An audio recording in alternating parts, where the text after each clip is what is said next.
What would happen if they didn't know who was really checking in? That question haunted Marcus Sterling as he adjusted his worn-out backpack, staring up at the gleaming facade of the Grand Azure Hotel, his own establishment. 20 floors of luxury that had taken him 15 years to build, now potentially harboring a darkness he never expected to find. What he would discover in the next 72 hours would shake the very foundation of his hospitality empire. The morning sun reflected off the Grand Azure Hotel's glass exterior, creating a shimmer that had become famous on the Seattle skyline. Marcus Sterling stood in his penthouse office, his Italian leather shoes silent against the plush carpet as he paced back and forth, reading the latest guest reviews on his tablet. The Grand Azure was his flagship property, the crown jewel of Sterling Hospitality Group's portfolio of luxury hotels. At 45, Marcus had built his company from scratch, transforming a single struggling boutique hotel into an international chain synonymous with opulence and impeccable service. But lately something felt off. The reviews were still mostly 5-star, the occupancy rates remained high, and the revenue continued to grow. Yet there was an undercurrent of discontent that troubled him, subtle hints in guest feedback that didn't align with the Grand Azure's standards. Comments about certain guests receiving preferential treatment, whispers of room upgrades being offered selectively, and rumors of staff accepting bribes for special services. Mr. Sterling? His assistant, Rachel, appeared at his office door. "The quarterly report presentation is ready." Marcus nodded, following her into the conference room, where his executive team waited. The presentation began as usual, charts showing rising profits, statistics demonstrating market dominance, and projections indicating continued growth. Everything looked perfect on paper, too perfect perhaps. "Our guest satisfaction rates are at 92%, announced James Davidson, the hotel's general manager, beaming with pride. "We've maintained our position as Seattle's top-rated luxury hotel for the 5th consecutive year." Marcus leaned forward in his chair. "Tell me about the other 8%. The room fell silent. James shifted uncomfortably. "Well, you know how some guests can be impossible to please. There will always be complaints." "Show me the negative reviews," Marcus interrupted. "All of them." Rachel quickly pulled up a different set of slides. As Marcus read through the complaints, a pattern emerged. The dissatisfied guests weren't complaining about the usual issues, minor maintenance problems or slow room service. Instead, they described a subtle system of favoritism, where guests who looked wealthy or famous received noticeably better service than others. One review particularly caught his eye. "Watched the staff fawn over a celebrity while completely ignoring other guests. When I complained, they said some guests are more valuable to the hotel. Disgusting attitude for a supposed luxury establishment." Marcus felt his jaw tighten. This wasn't the hotel he had built. The Grand Azure was supposed to be a place where every guest experienced the same level of exceptional service, regardless of their status or appearance. After the meeting, he sat alone in his office, staring out at the Seattle skyline. The sun was setting, casting long shadows across the city. He thought back to his own humble beginnings, the son of a hotel housekeeper, who had worked his way up from the bottom. He had promised himself that when he owned his own hotel, every guest would feel like royalty. Opening his laptop, Marcus began researching his own staff. What he found troubled him even more. Several anonymous employee reviews mentioned an unofficial VIP system, a practice of categorizing guests based on their perceived wealth or influence. Some even hinted at kickbacks being offered for special treatment. His phone buzzed, a text from his old friend and mentor, Richard Chen, who had given Marcus his first job as a bellhop 30 years ago. "Sometimes to see the truth, you have to change your perspective," Richard's message read. "Remember what I taught you about walking in other people's shoes. Marcus smiled, an idea forming in his mind. He had always prided himself on being a hands-on CEO, but perhaps he needed to take that approach to a whole new level. If he wanted to know what was really happening in his hotel, he needed to experience it as a guest. And not just any guest. Opening his bottom desk drawer, Marcus pulled out an old worn wallet he kept as a reminder of where he came from. Inside was a faded photo of himself at 18, working his first hotel job. He looked nothing like the polished CEO he was today. "Rachel," he called out, "cancel all my meetings for the next week. Family emergency." His assistant appeared at the door, concerned. "Is everything all right?" Marcus nodded, already formulating his plan. "Everything's fine. I just need to do some personal research." That evening, Marcus made 2 calls. The first was to his friend Tom, who ran a local shelter and could help him perfect his disguise. The second was to book a room at the Grand Azure, not under his own name, but as Marcus Chen, using a credit card he had specially prepared for situations requiring discretion. As he drove home that night, Marcus couldn't shake the feeling that he was about to uncover something far worse than simple service discrepancies. The Grand Azure had been his life's work, his dream turned reality. If something was corrupting it from within, he needed to know. In his garage, he parked his Mercedes and looked at the beat-up Honda Civic parked in the corner, his first car that he kept as a reminder of his journey. For the next few days, that would be his ride. Tomorrow, Marcus Sterling, CEO of Sterling Hospitality Group, would disappear. In his place would be Marcus Chen, a middle-class tourist who had saved up for years to stay at the Grand Azure. What he didn't know yet was that this decision would unravel a conspiracy that went far beyond poor service, one that would force him to question everything he thought he knew about his own hotel. The transformation took 3 days. Tom, who ran the local shelter, proved invaluable in helping Marcus shed his CEO persona. They started with his appearance, growing out his normally well-trimmed beard, dyeing his distinguished salt and pepper hair to a flat brown, and replacing his tailored suits with off-the-rack clothes from a discount store. "The key isn't just looking different," Tom explained, as he helped Marcus select a worn leather jacket. "It's feeling different. Your walk, your talk, your confidence level. It all has to change."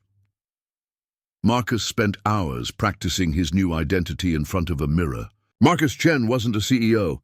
He was a middle school math teacher who had saved for 2 years to celebrate his recovery from a tough divorce, with a weekend at Seattle's finest hotel.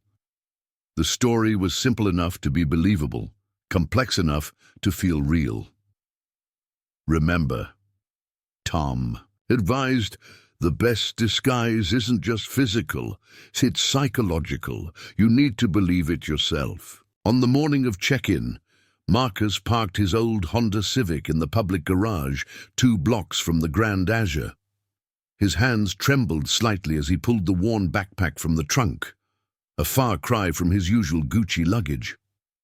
Inside were 3 changes of clothes from Target, a well-used laptop, and a carefully crafted set of documents supporting his cover story. Walking toward his own hotel felt surreal. He'd made this same journey thousands of times, but never like this. The gleaming glass tower rose before him, its reputation for luxury and exclusivity built on his own exacting standards. Now, he was about to test those standards from the other side. At the entrance, Marcus noticed something immediately. The doorman, Bradley, who had worked there for 5 years, barely glanced at him as he approached. Usually, Bradley greeted every guest with a warm smile and offered to help with their bags. This time, he was busy assisting a couple emerging from a Bentley, their designer luggage being carefully loaded onto a golden cart. Marcus stood awkwardly for a moment, then pushed through the revolving door himself. The marble lobby stretched. Out before him, a space he had personally designed to inspire awe. The crystal chandeliers, the flowing fountains, the perfectly arranged fresh flowers. Everything spoke of meticulous attention to detail. At the front desk, 3 staff members were on duty. Marcus recognized them all: Jessica, Ahmed, and Lauren. He approached Jessica's station, but she kept her eyes on her computer screen, despite there being no other guests waiting. "Excuse me," Marcus said softly, adopting the slightly uncertain tone he'd practiced. "I have a reservation under Chen." Jessica finally looked up, her professional smile not quite reaching her eyes as she took in his appearance.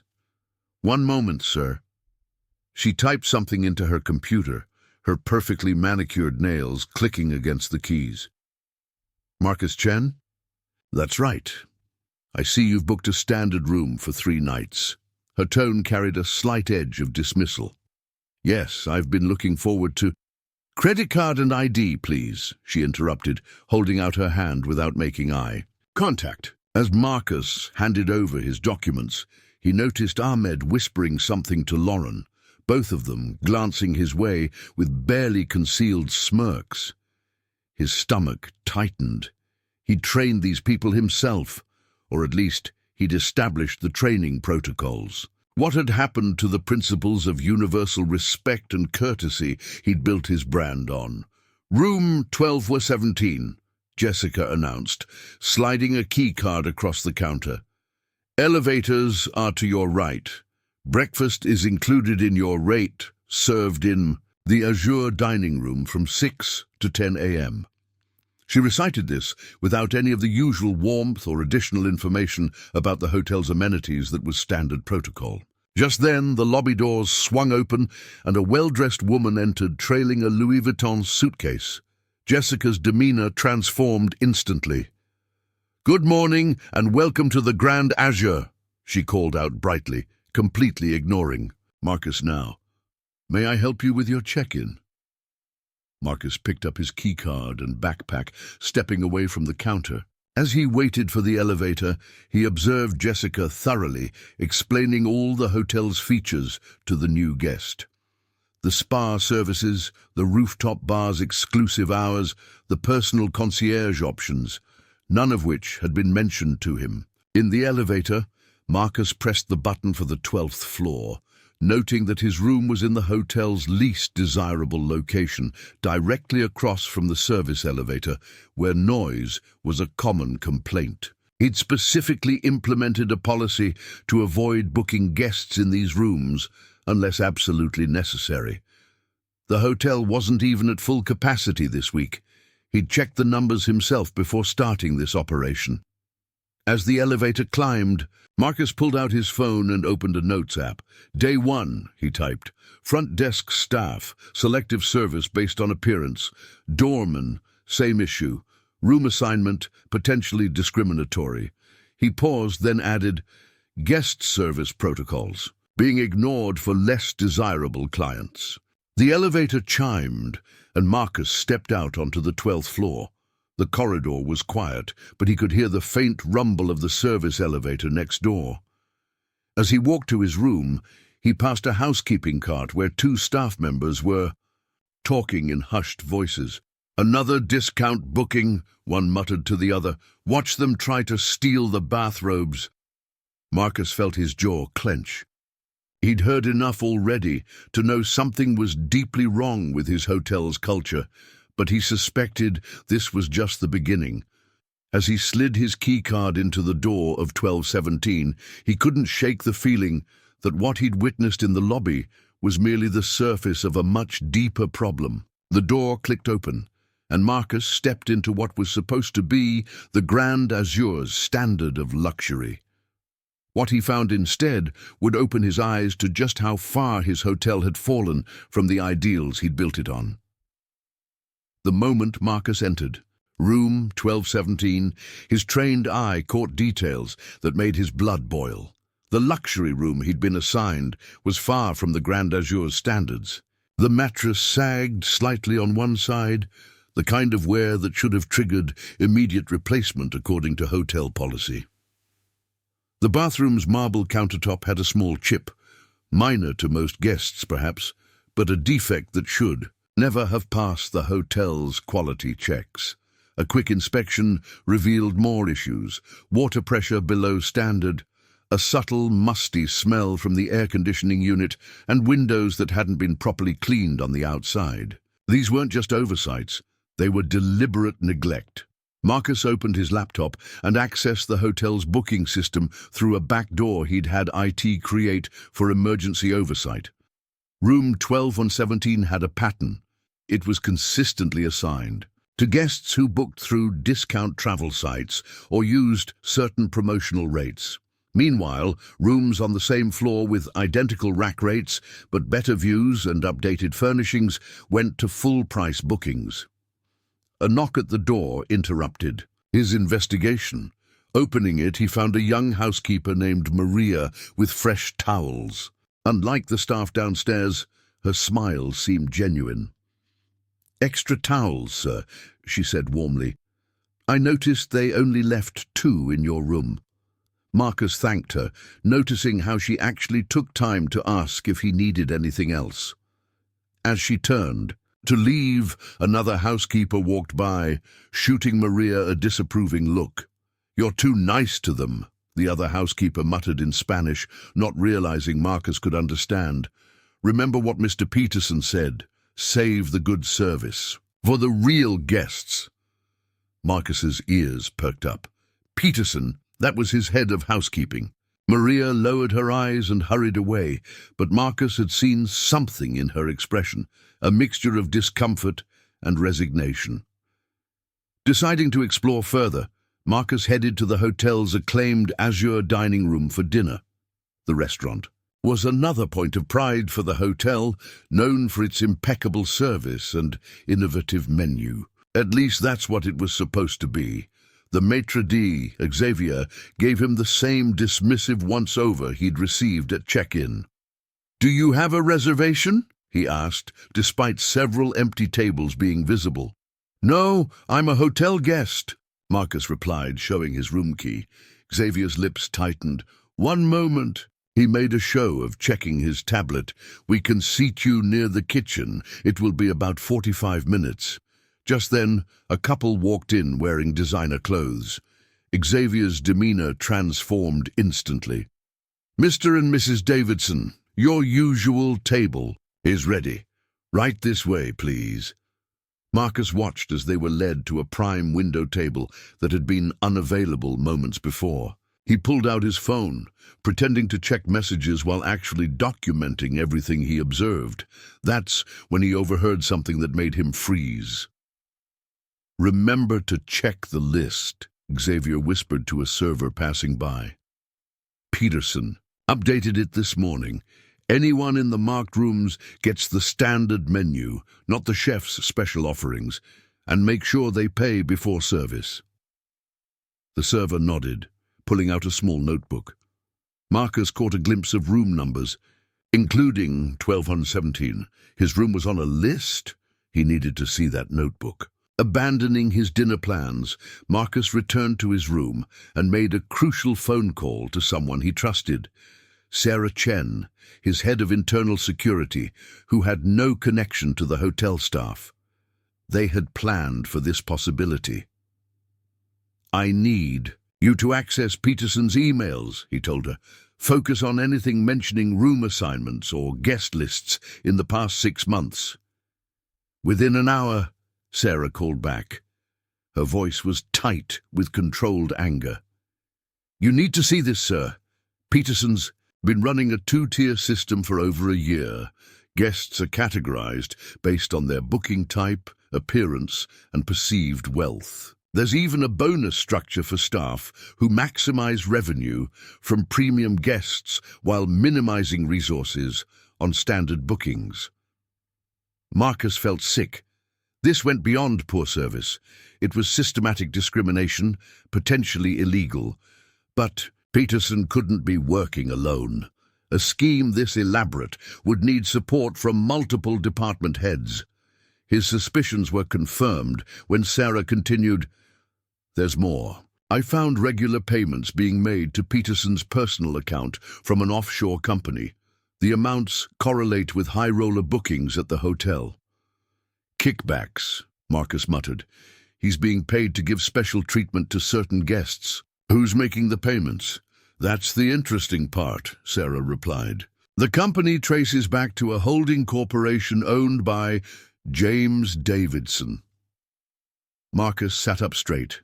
James Davidson, his general manager. The same man who had glossed over the negative reviews in their meeting.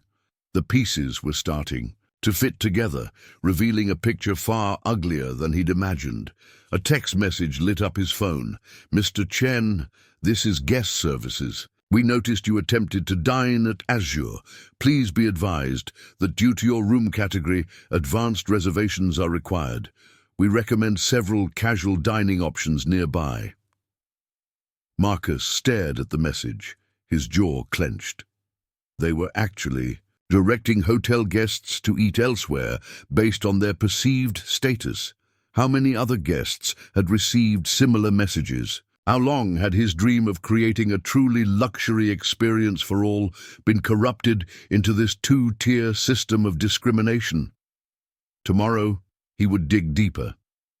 But tonight, he had enough evidence to know that the Grand Azure's problems went far beyond poor service. His hotel had become a playground for prejudice, run by people who had twisted his vision of luxury into something unrecognizable. As he lay in the subtly subpar bed, Marcus could hear the service elevator groaning next door, a sound that now seemed to mock everything his hotel had become. Tomorrow would bring more discoveries, but one thing was already clear. Heads would roll for this betrayal of everything the Grand Azure was meant to represent. The next morning, Marcus woke to the rhythmic rumble of the service elevator. He'd specifically chosen to stay up late to observe the night operations, and what he'd seen had only deepened his concerns. The night shift had been even more blatant in their discriminatory practices, openly discussing which guests deserved special attention and which could be ignored. During his pre-dawn surveillance, he'd witnessed an elderly couple being denied late-night room service despite the kitchen being fully operational for a group of young celebrities 3 floors up. The excuse? Kitchen facilities are limited at this hour. The same kitchen that was preparing elaborate midnight feasts for premium guests. At 6 a.m. sharp, Marcus headed to the Azure dining room for breakfast, purposely dressed in his most modest attire, worn jeans and a faded university sweatshirt. The breakfast hostess, Diane, barely contained her disdain as she led him to a table tucked behind a pillar, despite the restaurant being nearly empty. Continental breakfast is included. With your room, she said curtly, dropping a limited menu in front of him. Anything from the hot breakfast menu will be additional. Marcus noted how she emphasized additional, clearly expecting him to stick to the basic offerings. As he observed the room, he saw other early diners receiving the full menu automatically, their tables already set with fresh juice and coffee. But something unexpected happened next. A server named Kevin approached his table, glancing nervously over his shoulder before speaking in a hushed tone. "Sir, I couldn't help noticing." Kevin hesitated, then continued, "You've been watching everything very carefully. Are you from corporate?" Marcus studied Kevin carefully. The young man seemed genuinely concerned, not just fishing for information. After a moment's consideration, Marcus decided to take a calculated risk. "What makes you think that?" he asked quietly. Kevin pulled out his order pad, pretending to take an order while talking. "The way you observe things, how you notice details, plus..." He lowered his voice further. "I saw you taking notes on your phone about the service disparities. I've been documenting them too." Marcus's interest piqued. "Tell me more." "Not here," Kevin replied, writing something on his pad. "Meet me by the staff entrance during my break at 10. There's something you need to see." Throughout breakfast, Marcus watched Kevin closely. The young server was clearly trying to provide equal service to all guests, earning himself several dirty looks from his colleagues. At one point, Peterson himself appeared, pulling Kevin aside for what appeared to be a stern conversation. At 10 a.m., Marcus made his way to the staff entrance, careful to avoid security cameras, a layout he knew by heart, having installed the system himself. Kevin was already waiting, nervously shifting from foot to foot. "Follow me," Kevin said, leading Marcus to a secluded spot in the staff parking area. Once sure they were alone, Kevin pulled out a USB drive. "I've been collecting evidence for months. Photos, videos, internal memos. They've got this whole system worked out. But it's bigger than just guest discrimination." "What do you mean?" Marcus asked, although he already suspected the answer. "They're running a side operation," Kevin explained, his voice trembling slightly. "The premium guest services? Some of them aren't exactly legal. There's a reason they keep such careful track of which guests get special treatment. Some rooms are used for high-stakes gambling. Others..." He swallowed hard. "Let's just say there are services being offered that go way beyond room service." Marcus felt his stomach turn. "How high up does this go?" "All the way to Davidson," Kevin replied. "He's working with someone outside the hotel. They use the legitimate business to cover their real operation. That's why they're so careful about who gets access to certain floors and services." Just then, they heard footsteps approaching. Kevin quickly pocketed the USB drive. "I can't be seen talking to you, but check your room later. I'll find a way to get you more information." As Kevin hurried away, Marcus stood in the parking lot, his mind racing. His hotel wasn't just discriminating against guests, it was being used as a front for illegal activities. The question was, how many of his staff were willing participants, and how many were like Kevin, silently witnessing, but afraid to speak up? Returning to his room, Marcus found something slipped under his door, a handwritten note from Maria, the kind housekeeper from yesterday. "Mr. Chen, I saw you talking to Kevin. Be careful. The last person who asked too many questions disappeared. From the schedule without warning. They watch everything." Marcus immediately called Sarah. "I need you to look into something. Check our employment records for any suspicious terminations in the past year." Sarah's response came quickly. "Already on it. 3 employees filed complaints about improper practices before suddenly resigning. One of them, a former front desk supervisor named Jennifer Taylor, tried to contact your office directly, but her messages were intercepted by Davidson's team."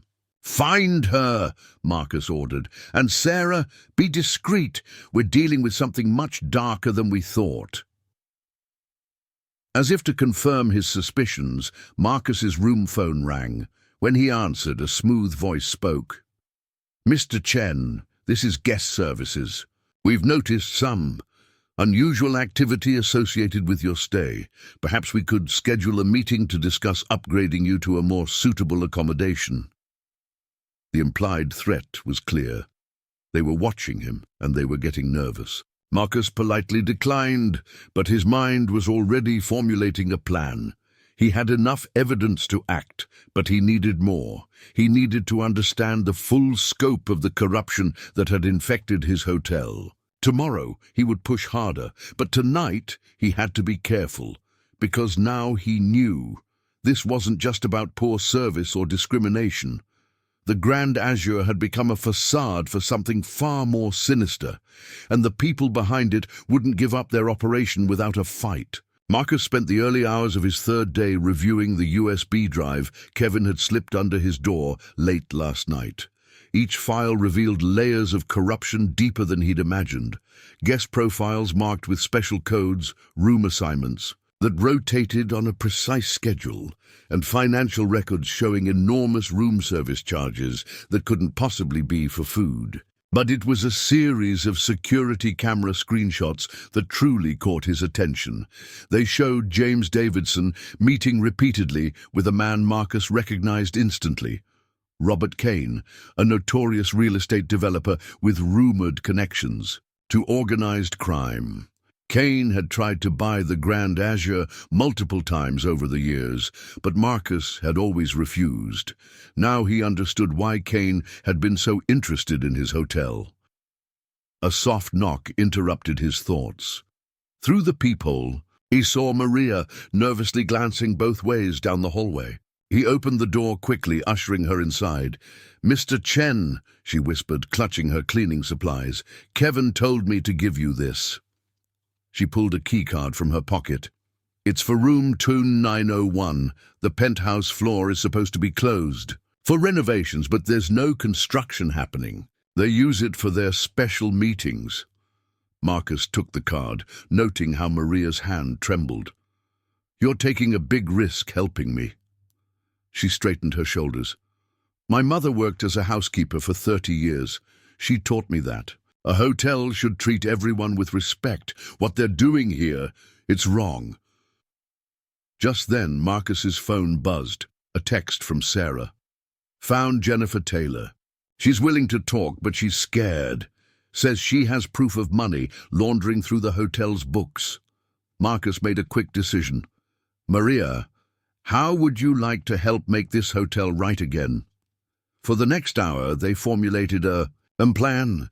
Maria would continue her regular duties, but pay special attention to the penthouse floor. Marcus would try to access room 2901 during the hotel's quietest hours.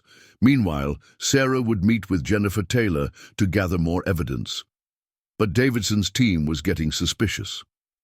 As Marcus walked through the lobby later that morning, he noticed security staff watching him more closely. The front desk called his room repeatedly, with offers to upgrade his accommodation, thinly veiled attempts to move him to a room they could monitor more easily.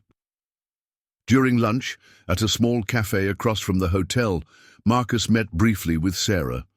She slipped him a manila envelope under the table. "Jennifer kept records," Sarah murmured. "Account numbers, dates, amounts. They've been using guest accounts to clean money for Kane's organization.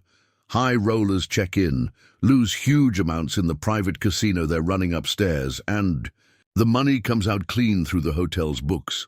And Davidson gets a cut of everything, but he's just the middleman. Kane's the real power behind it all. Jennifer says they forced her out when she threatened to expose them." Marcus checked his watch. "Tonight's our best chance. Kane's hosting one of his private events in the penthouse. Maria says they're bringing in their regular crowd." "It's dangerous," Sarah warned. "These people won't just fire you if they catch you snooping." "They're using my hotel to run a criminal enterprise," Marcus replied firmly. "I won't let them destroy everything I've built." That evening, Marcus prepared carefully. He placed his phone, with its camera recording, in his shirt pocket. The keycard Maria had provided was secured in his sock. As backup, he had Sarah monitoring security feeds from a van across the street, ready to alert him to any movement. At exactly 11:45 p.m., when the shift change would provide maximum distraction, Marcus took the service elevator to the 28th floor, then climbed the stairs to 29. The penthouse level was eerily quiet, but he could hear muffled voices and occasional laughter coming from 2901.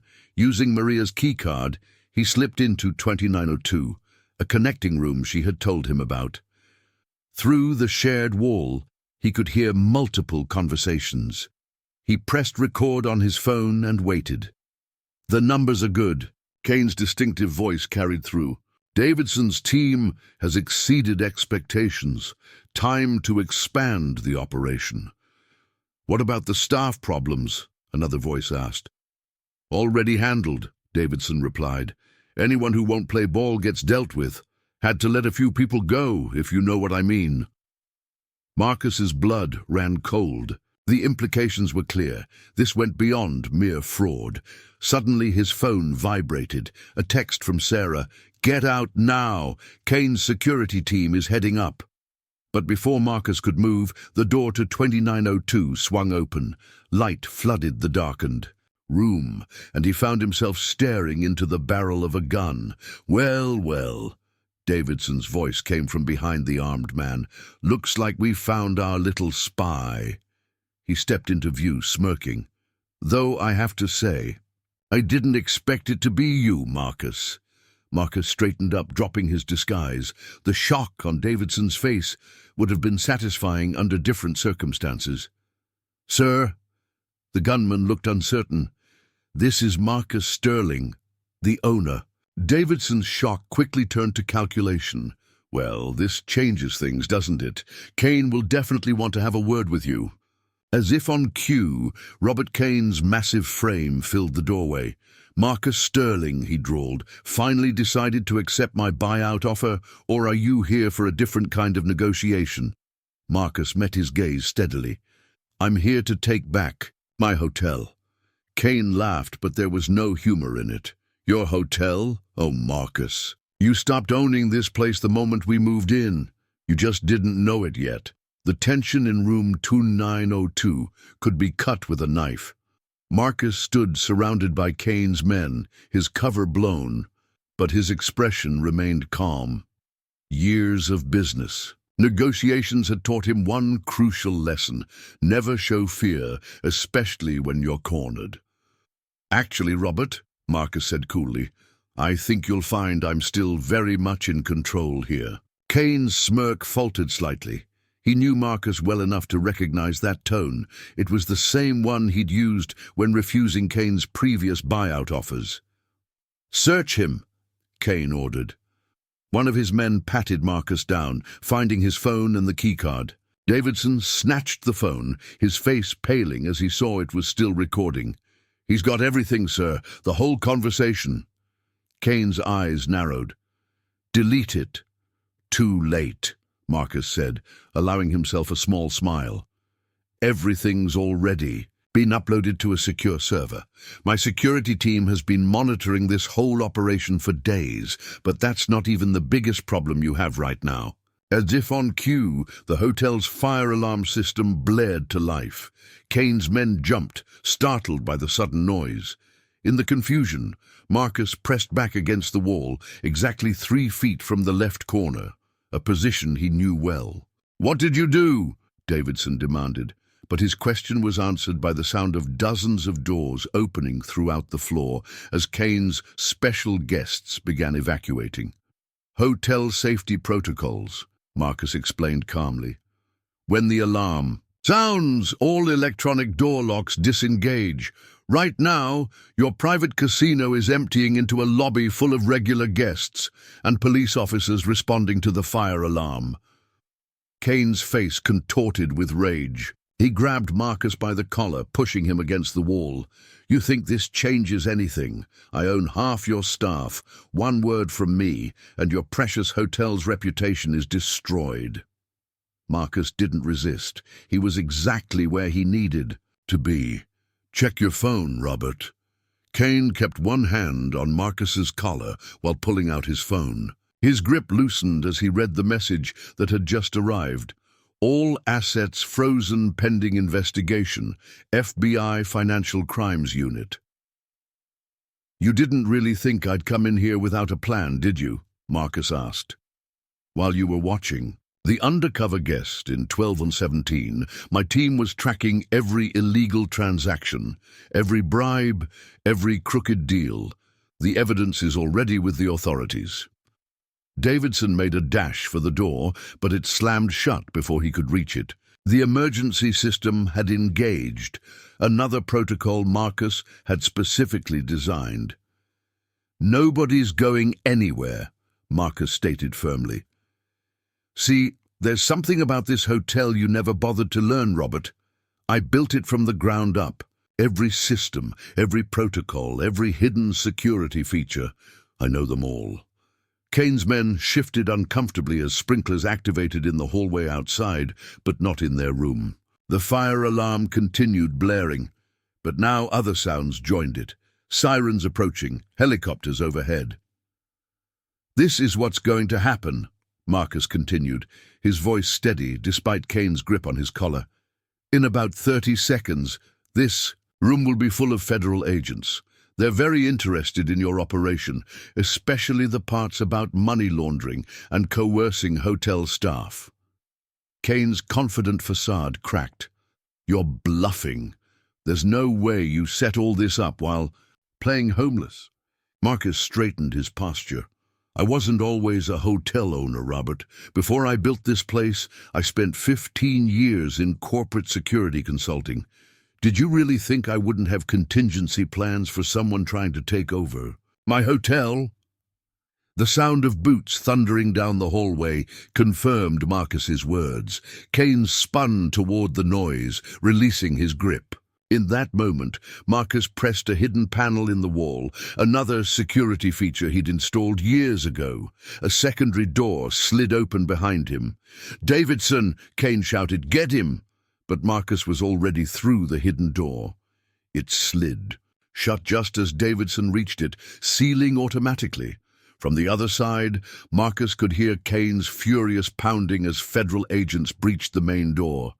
In the hidden security corridor, Marcus met Sarah, who had been coordinating the operation from this secondary command center. "Status?" he asked, straightening his clothes. "FBI has the penthouse floor surrounded," she reported. "Local police are handling the casino guests in the lobby. We've got Kane's financial records, surveillance footage, and testimony from 3 former employees, including Jennifer. And our staff. Maria and Kevin are safe. They're giving statements now. But, sir," Sarah hesitated, "the list of involved employees, it's longer than we thought. Almost a third of the staff was either actively participating or being paid to keep quiet." Marcus nodded grimly. "Have HR start processing termination papers. And contact our sister properties. We'll need temporary staff to keep the hotel running." Through the one-way glass, they watched as Kane, Davidson, and their associates were led away in handcuffs. Hotel guests gathered in the lobby below, watching the scene unfold with a mixture of shock and fascination. "Sir," Sarah said softly, "what about the hotel's reputation? This will be all over the news by morning." Marcus watched as Maria and Kevin spoke with federal agents, their heads held high, their integrity intact despite everything. "We'll rebuild it," he said firmly, "but this time we'll do it right. No shortcuts, no compromises, no two-tier system. Just pure, honest luxury service for everyone who walks through those doors." The night was far from over. There would be statements to make employees to fire, systems to rebuild. But as Marcus watched Kane being escorted into a waiting FBI vehicle, he knew the hardest part was done. His hotel was his again. Now came the real challenge, restoring the Grand Azure to what it was always meant to be, a place where luxury meant excellence, not exclusion, and where every guest was truly valued. The morning after the raids, the Grand Azure buzzed with activity, but not its usual kind. FBI agents continued gathering evidence throughout the building, while temporary staff from Marcus's other properties worked to maintain basic services. Local news vans crowded the street outside, their reporters eagerly covering what they called the Azure scandal. Marcus stood in his office, his real office, for the first time since beginning his undercover operation. The morning sun streamed through the windows, illuminating the space that suddenly felt different. Sarah entered carrying a thick folder of documents. "Final count," she reported. 28 employees involved in Kane's operation, including 3 department heads, 15 more who knew but stayed quiet. All termination papers are ready. For your signature."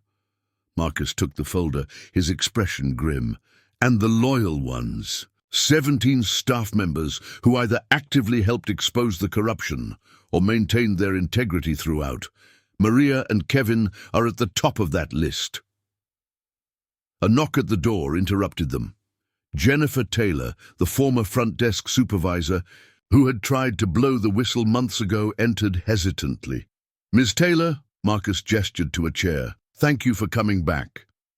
Jennifer sat, her hands clasped tightly in her lap.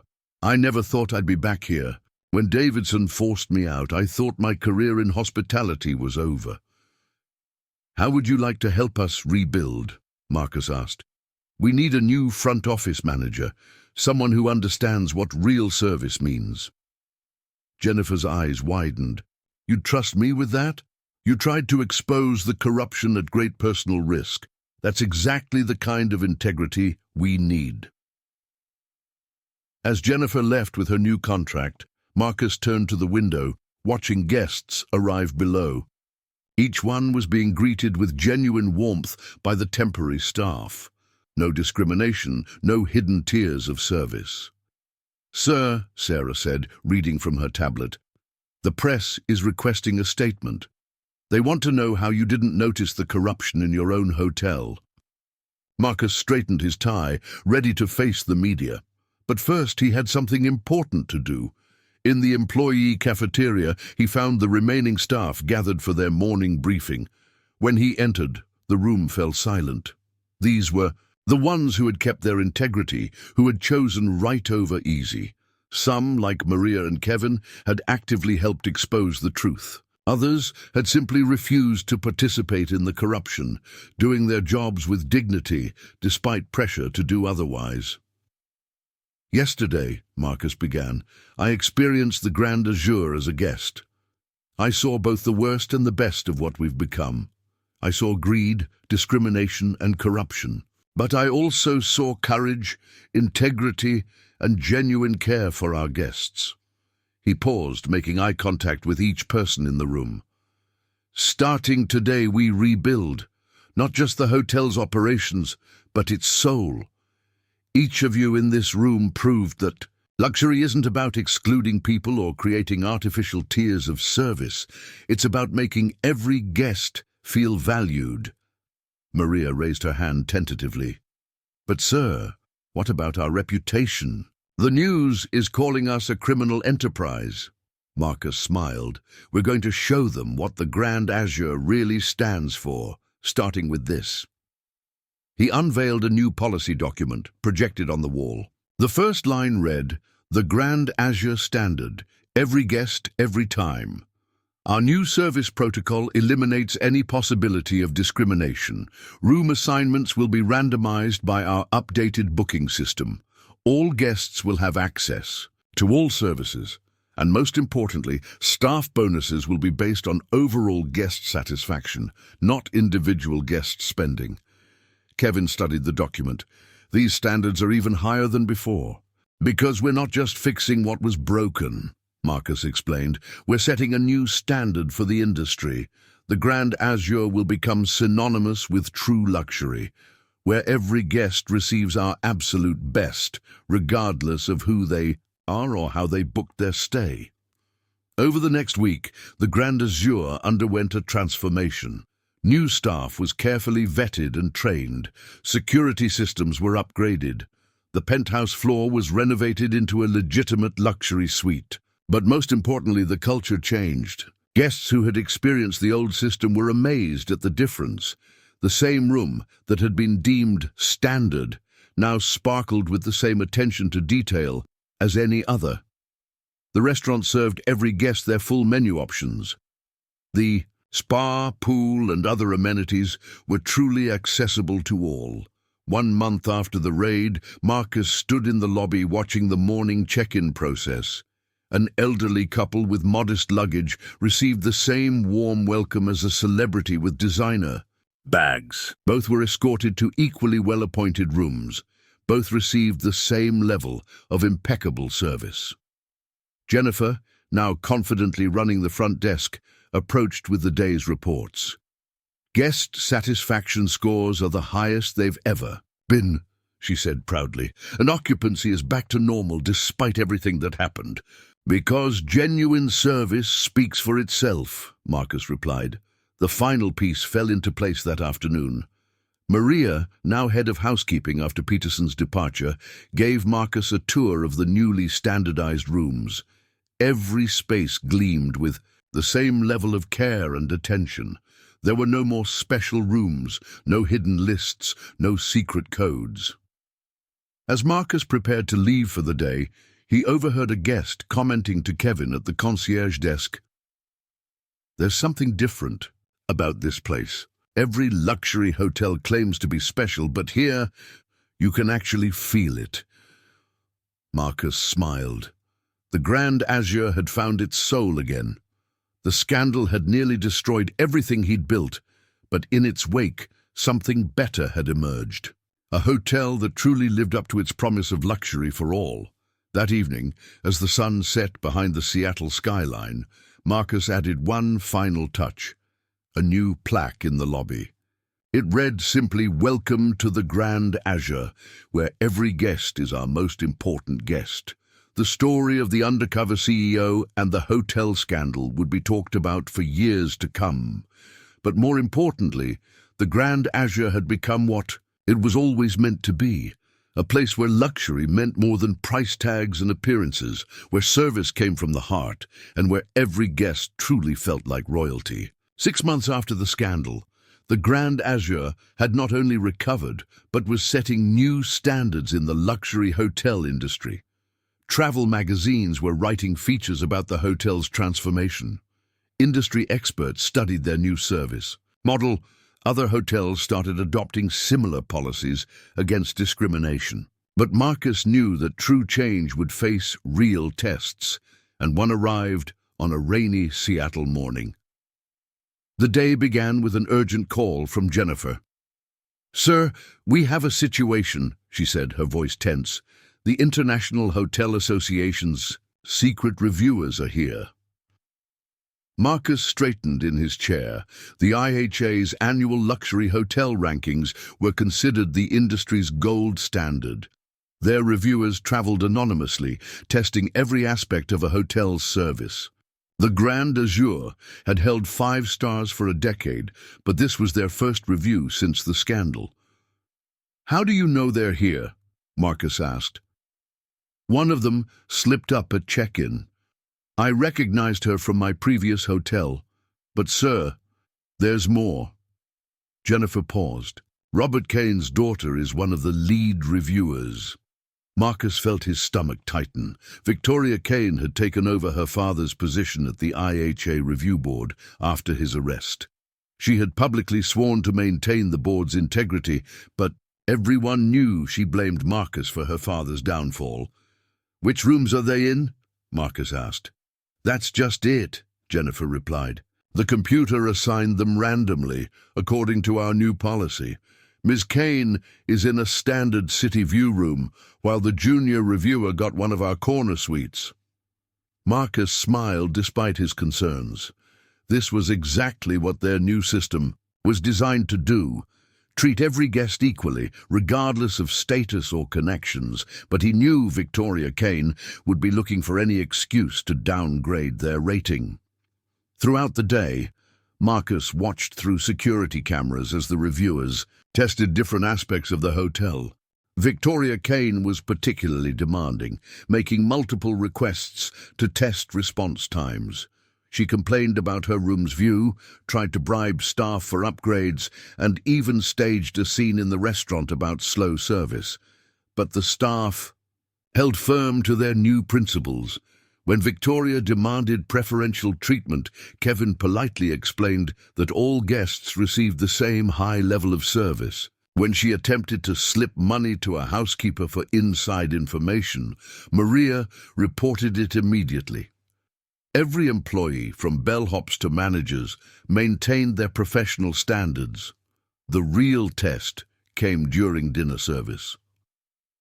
Victoria's party of reviewers was seated next to a family with young children who had booked through a discount travel site. In the old days, the family would have been relegated to a corner table. Now they received the same premium location and service as the reviewers. Marcus watched from his office as Victoria made her final power play. She approached Jennifer at the front desk, her IHA badge prominently displayed. "Ms. Taylor," Victoria said smoothly, "I'm sure you recognize this badge and understand its importance. I find my room inadequate for my status. I trust you can make appropriate arrangements." Jennifer's response was perfectly professional. "Ms. Kane, we're delighted to have the IHA reviewing our property. I can assure you that your room meets all our luxury standards, just like every room in the Grand Azure. We believe true luxury means treating all our guests with equal respect and consideration."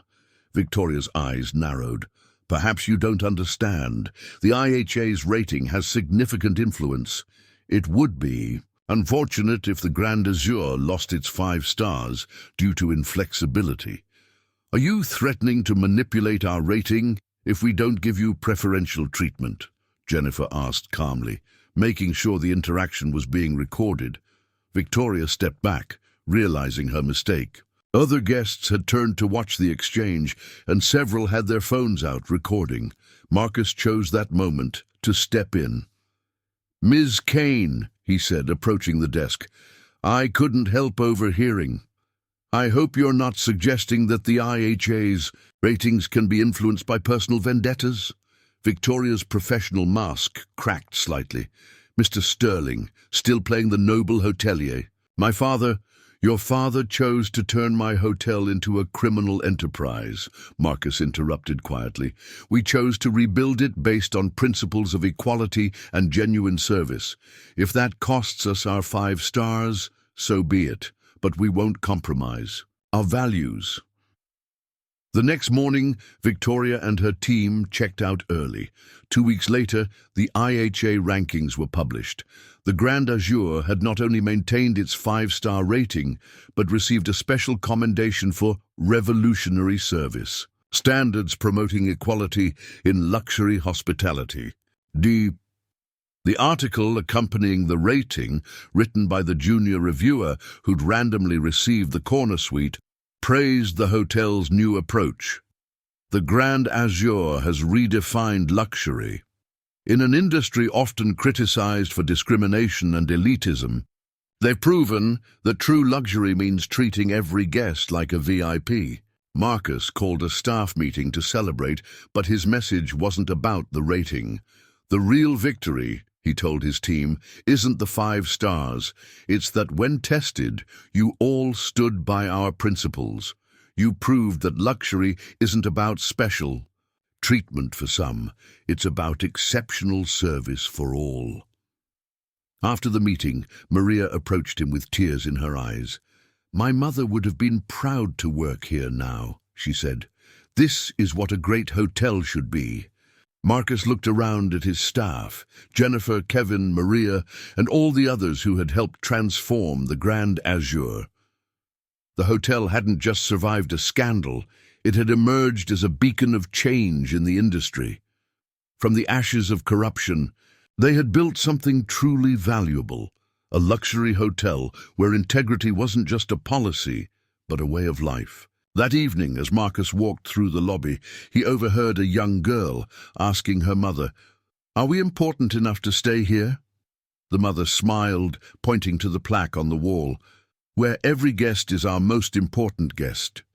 "Yes," Marcus whispered to himself, "that's exactly who we are." And 1 year to the day after Marcus had first walked into his own hotel, disguised as a budget traveler, he stood in the grand ballroom of the Grand Azure, surrounded by the leaders of the hospitality industry.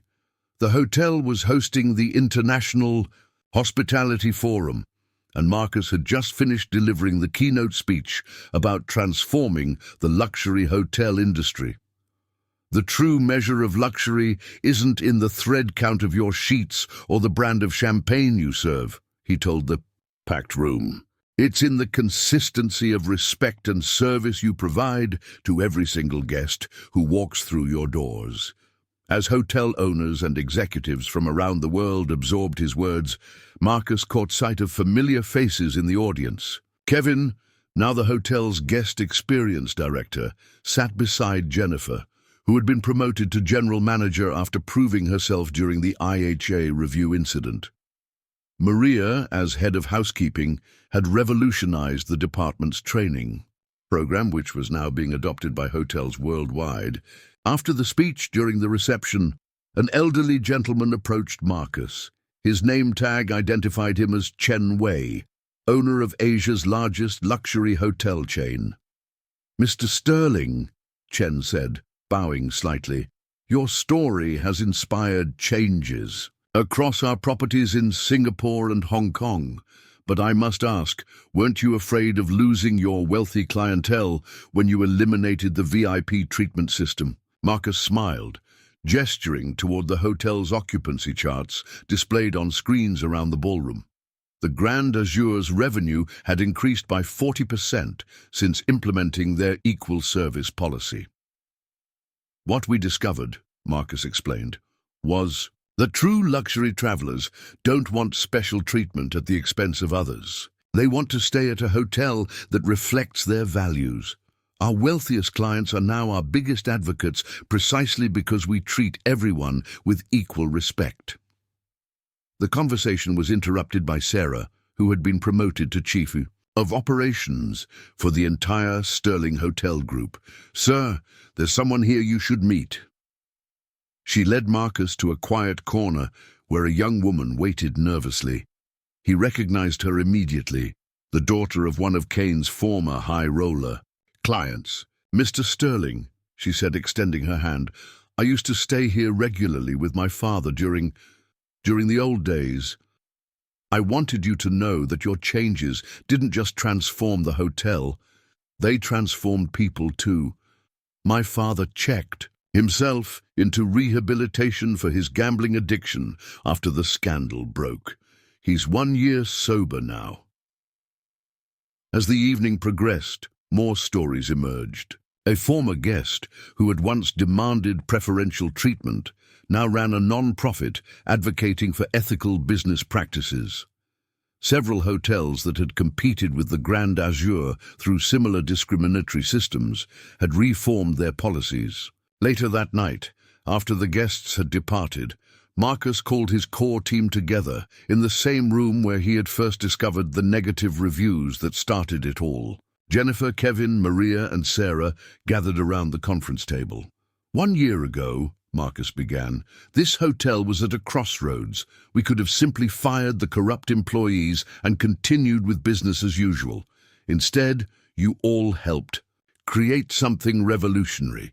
He pressed a button, and the wall screen displayed their latest initiative, the Azure Standard, a certification program for hotels committed to ethical luxury service.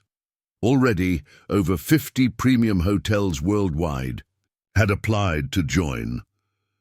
"But there's one more thing we need to do," Marcus continued. He turned to Maria. "Remember that first day when you noticed something wasn't right with how guests were being treated?" Maria nodded, and Marcus smiled. "Starting next month, every new employee at every Sterling hotel will spend their first week as a guest, not in a luxury suite, but in a standard room, experiencing our service just like any other traveler. Only then will they understand what true hospitality means." The team spent hours that night planning the future. The Azure Standard would become a global benchmark for ethical luxury. Their training programs would shape the next generation of hoteliers. But most importantly, their story would show the world that success and integrity could go hand in hand. As the meeting concluded, Marcus took one last walk through his hotel. In the lobby, a new family was checking in, their young children excited about their first luxury hotel stay. At the front desk, the clerk was treating them with the same warmth and attention that would be offered to any guest. The next morning, as Marcus parked his car, he noticed something that made him smile. A familiar face was checking in, the same elderly couple he had seen being denied service during his undercover stay. But this time, they were returning as regular guests, greeted by name by the staff who remembered them from their previous visits. In his office, Marcus found a letter from Robert Kane, written from prison. "You were right," the letter read. "Luxury was never about exclusion. It took losing everything for me to understand that." Marcus pinned the letter to his wall beside the framed article about the Grand Azure's transformation. Then he opened his laptop to review the day's guest feedback. The comments painted a picture of a hotel that had not just recovered from scandal, but had emerged as something entirely new. A place where luxury meant something more than material opulence. "Welcome to the Grand Azure," a young bellhop was saying to new guests below, "where every guest is our most important guest." Marcus smiled. The words weren't just a slogan anymore. They were a promise kept, a standard maintained, and a legacy that would shape the future of hospitality. The Grand Azure had come full circle. What began with one man's undercover journey had sparked a revolution in the luxury hotel industry. But more than that, it had proved that sometimes the greatest luxury of all is simply being treated with dignity and respect, regardless of who you are or what you own. 5 years after the transformation of the Grand Azure, Marcus Sterling stood in a familiar spot, the hotel's grand lobby, but this time he wasn't watching his own hotel's operations. He was observing his daughter, Sophia Sterling, who had just completed her MBA and was preparing to take over as the hotel's new CEO. The succession plan had made headlines in the hospitality industry. At 50, Marcus was hardly old enough to retire, but he had bigger plans. The Azure Standard had grown into an international certification program, and hotels worldwide were clamoring for guidance on implementing ethical luxury practices. Marcus would focus on expanding this mission globally, while Sophia would lead the Grand Azure into its next chapter. But first, she had to pass the same test her father had faced 5 years ago. "Remember," Marcus told her, adjusting her worn backpack, the same one he had used during his undercover stay. "Experience everything as a guest, no special treatment." Sophia nodded, her expression determined. She had grown up in the hotel industry, but this would be different. For the next week, she would stay at the Grand Azure as Sophie Chen, a freelance writer working on a tight budget. None of the staff, except for Sarah, now COO, and Jennifer, regional director, knew her true identity. "What if I find problems?" Sophia asked. Marcus smiled. "Then you'll know exactly what needs to be fixed when you take over." As Sophia walked through the revolving door with her shabby luggage, Marcus watched from his old monitoring spot across the street. The door staff, all new hires since his time, treated her with the same courteous respect they showed every guest. At check-in, she was assigned a room through the automated system, no special algorithms involved. But the real test came 3 days into her stay. A prominent business group had booked the entire hotel for an exclusive conference, offering triple the normal rate per room. Their only condition: they wanted the hotel cleared of all other guests to ensure privacy. It was the kind of offer that would have been immediately accepted in the old days.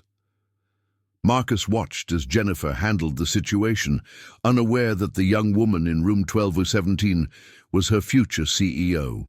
"I apologize," Jennifer told the group's representative firmly, "but the Grand Azure doesn't terminate or transfer existing guest reservations for any price. We'd be happy to accommodate your group alongside our current guests or help you find alternative venues." The representative was stunned. "Do you know who we are? This could damage your reputation in the business community." Jennifer smiled. "Our reputation is built on treating every guest with equal respect." Marcus had heard similar arguments before, but this was different. They weren't just fighting old hospitality habits, they were challenging deeply ingrained cultural expectations.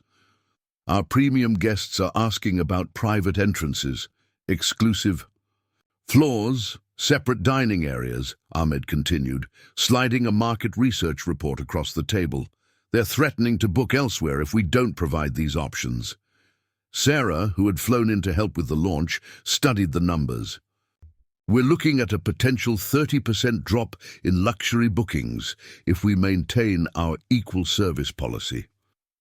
Marcus stood and walked to the floor-to-ceiling windows, watching the desert sunset paint the city gold. The Desert Azure represented a $300 million investment, But more importantly, it was their first test of whether the Azure standard could truly work on a global scale. "Tell me about our local staff," Marcus said suddenly, turning back to the room. Ahmed looked surprised by the change in topic. "We've hired 200 employees, mostly from India, Philippines, and neighboring Arab countries. They're well-trained, but they're used to a system where some guests are treated better than others," Marcus finished, "where they themselves are treated differently based on their positions and backgrounds." The room fell silent.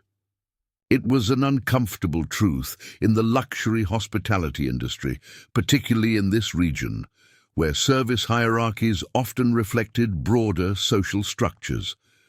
"Bring them in," Marcus said. "All of them. I want to tell them a story." An hour later, the Desert Azure's grand ballroom was filled with staff members. Many looked nervous, unsure why the company's CEO had called for an all-hands meeting just weeks before the grand opening. Marcus walked onto the stage without introduction. "6 years ago," he began, "I checked into my own hotel disguised as a budget traveler." He told them everything, the discrimination he witnessed, the corruption he uncovered, and most importantly, the transformation that followed. As he spoke, he noticed something changing in the room. The nervous tension began to fade, replaced by genuine interest, especially when he reached the part about Maria and Kevin, staff members from humble backgrounds who had risen to leadership, positions based on their integrity and commitment to equal service. "Some say this model can't work here," Marcus continued, "that cultural differences make it impossible. But let me ask you something. In any culture, in any country, doesn't every human being deserve to be treated with respect?" A young Indian housekeeper raised her hand tentatively. "Sir, in my previous hotel, we were told to give the best linens only to certain rooms, to save the fresh flowers for VIP guests. It never felt right." Others began sharing similar experiences. A Filipino bellman spoke about being instructed to use service elevators, even when they were empty, to avoid making premium guests uncomfortable. A local concierge described the exhaustion of maintaining different standards for different guests and categories. Marcus listened to each story, then made an unprecedented announcement. "For the next week before we open, every one of you will stay in this hotel as a guest. Experience our service firsthand, because at the Desert Azure, we don't just promise equal luxury, we live it." The program was revolutionary. Staff members who had never stayed in a luxury hotel found themselves experiencing the very service they would soon provide. More importantly, they began to understand what true luxury meant. Not preferential treatment for some, but excellence for all. The transformation was remarkable. When the Desert Azure finally opened its doors, it did so with a team that truly believed in its mission. The staff didn't just follow the equal service policy, they championed it. To everyone's surprise, the predicted booking crisis never materialized.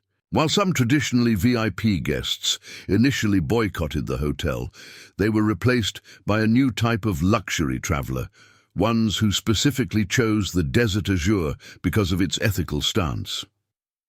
1 month after opening, a prominent local sheikh requested to meet with Marcus. "My family has stayed in luxury hotels worldwide," he said, "but here, for the first time, I see true hospitality. When you treat every guest as a VIP, it elevates everyone's experience." The Desert Azure's success sparked a regional revolution.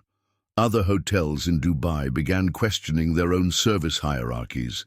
Industry publications ran features on the Azure effect, how treating all guests equally actually raised service standards across the board. But Marcus knew their international journey was just beginning.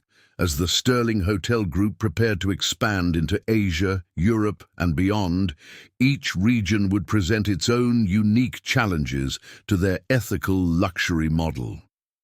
"Remember," he told his team during their global strategy meeting, We're not just building hotels, we're changing how the world thinks about luxury, one guest at a time. The desert azure stood gleaming in the Arabian sun, a testament to the universal truth that respect and dignity know no cultural bounds. It was proof that the azure standard could work anywhere, not by ignoring cultural differences, but by appealing to the basic human desire to be treated with respect. Not everyone in the luxury hotel industry celebrated the azure standard's success. As the ethical luxury model gained global recognition, a coordinated effort to discredit it emerged from an unexpected source: the Elite Hospitality Alliance, a consortium of traditional luxury hotels led by Victor Hammond, owner of the prestigious Royal Crown Hotels. The first attack came through industry publications. Articles began appearing questioning the sustainability of equal service policies. "Can true luxury survive without exclusivity?" read one headline. "The hidden costs of equal treatment," proclaimed another, each piece carefully crafted to sow doubts about the Azure Standard's viability. Marcus first noticed something was wrong when Sarah brought him a disturbing report. Their booking systems had detected unusual patterns: mass cancellations at all Azure properties worldwide, followed by immediate bookings at competing hotels. "It's coordinated," Sarah explained, spreading data charts across Marcus's desk. "At the Grand Azure, someone's paying travel agencies to redirect our high-end bookings to other properties. But that's not the worst part." She pulled up surveillance footage from their London property. A group of guests was creating deliberate chaos, making impossible demands, filing complaints about imaginary issues, and being deliberately disruptive. Similar incidents were happening at Azure properties worldwide. They're trying to prove that treating everyone equally leads to chaos, Marcus realized, that some guests deserve preferential treatment to maintain order.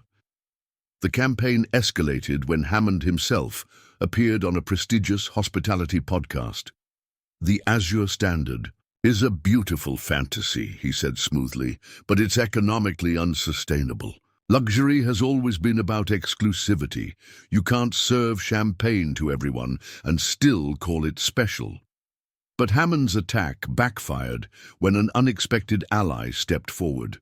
Catherine Morrison, the tech CEO and former classmate of Sophia. Sterling requested equal time on the same podcast. "I used to believe luxury meant being treated better than others," she admitted on air. "But the Azure Standard showed me something different. True luxury isn't about being special, it's about everything being special, every interaction, every service, every moment." The debate caught media attention beyond the hospitality industry. Business schools began using the Azure Standard as a case study in ethical business practices. Social commentators discussed its implications for society at large. Then Hammond made his boldest move yet. Royal Crown Hotels announced a new, ultimate luxury program that deliberately emphasized exclusivity. "For those who understand that true luxury means standing apart," their ads proclaimed. They offered private floors, separate entrances, and dedicated staff for elite guests. Everything the Azure Standard had rejected. Marcus called an emergency meeting with his global leadership team. Jennifer flew in from London, Kevin from Dubai, and Maria joined virtually from their new Tokyo property. Sophia, now fully established as CEO of the Grand Azure, sat beside her father. "They're trying to force us into a luxury war," Jennifer observed. "They think we'll have to compromise our standards to compete." Marcus smiled, an expression his team had learned to recognize. "Then let's give them a war they don't expect. Kevin, tell them about what happened in Dubai last week." Kevin leaned forward. "We had a group of Royal Crown's paid disruptors try to overwhelm our staff with impossible demands. But because every guest gets our best service anyway, their demands didn't create the chaos they expected. Our staff just maintained their high standards for everyone. The same thing happened in London," Jennifer added. They sent in secret shoppers to prove our equal service policy would fail under pressure. Instead, they ended up writing glowing reviews because they couldn't believe how consistently excellent the service was for everyone. Sophia stood up and walked to the window, channeling her father's thoughtful pose.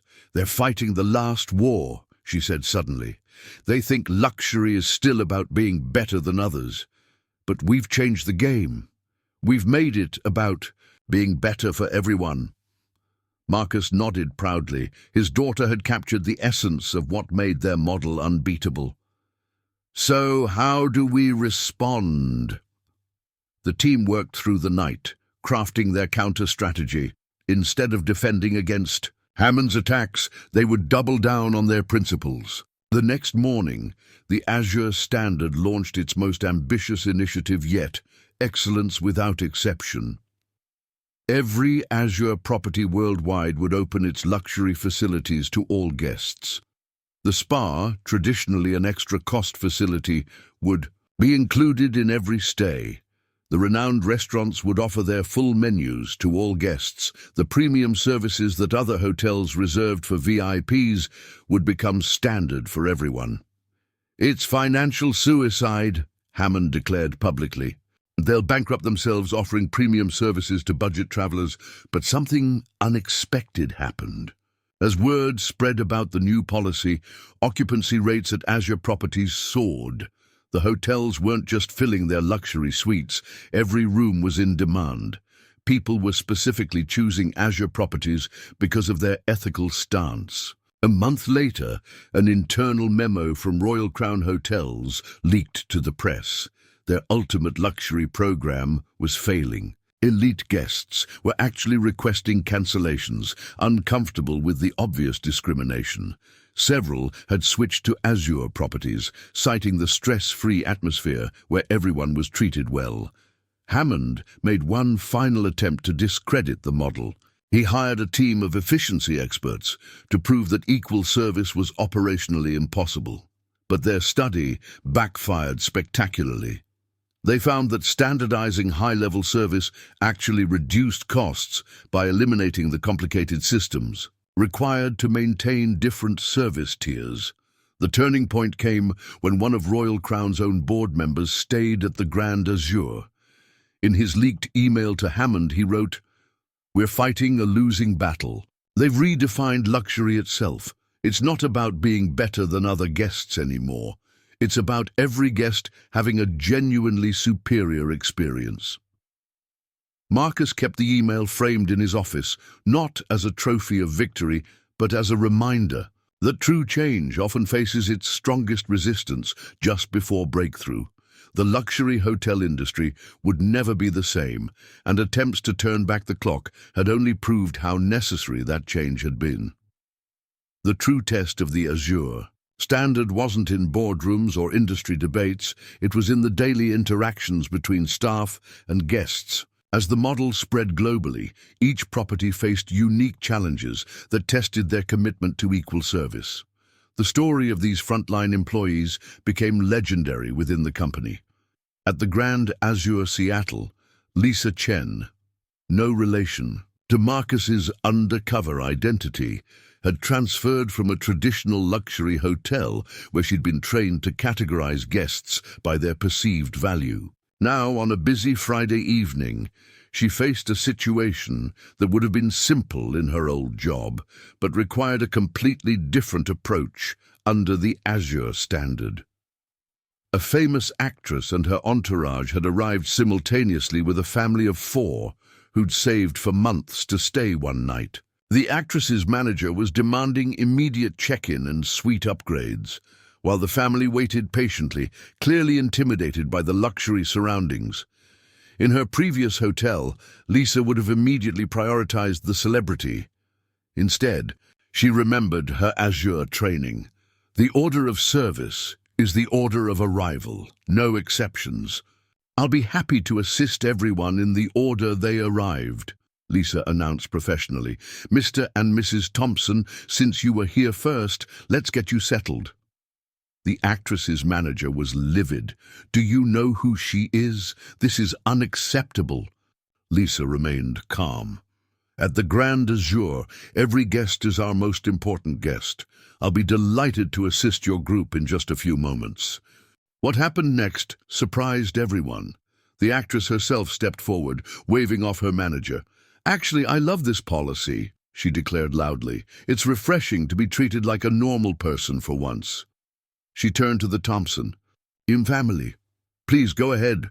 I'm in no rush." That incident became a turning point for Lisa, but similar scenes were playing out across Azure properties worldwide. In Dubai, Raj Patel, a concierge at the Desert Azure, faced his own challenge when two groups requested the hotel's famous desert dinner experience on the same night. One was a wealthy oil magnate who regularly booked the experience exclusively. The other was a retired teacher celebrating her 40th wedding anniversary. In the past, the oil magnate had always received private service, but the Azure standard had eliminated exclusive bookings. When Raj explained that both groups would share the desert venue, the oil magnate threatened to never return. "Perhaps, sir," Raj said respectfully, "you might find that sharing this experience enhances it.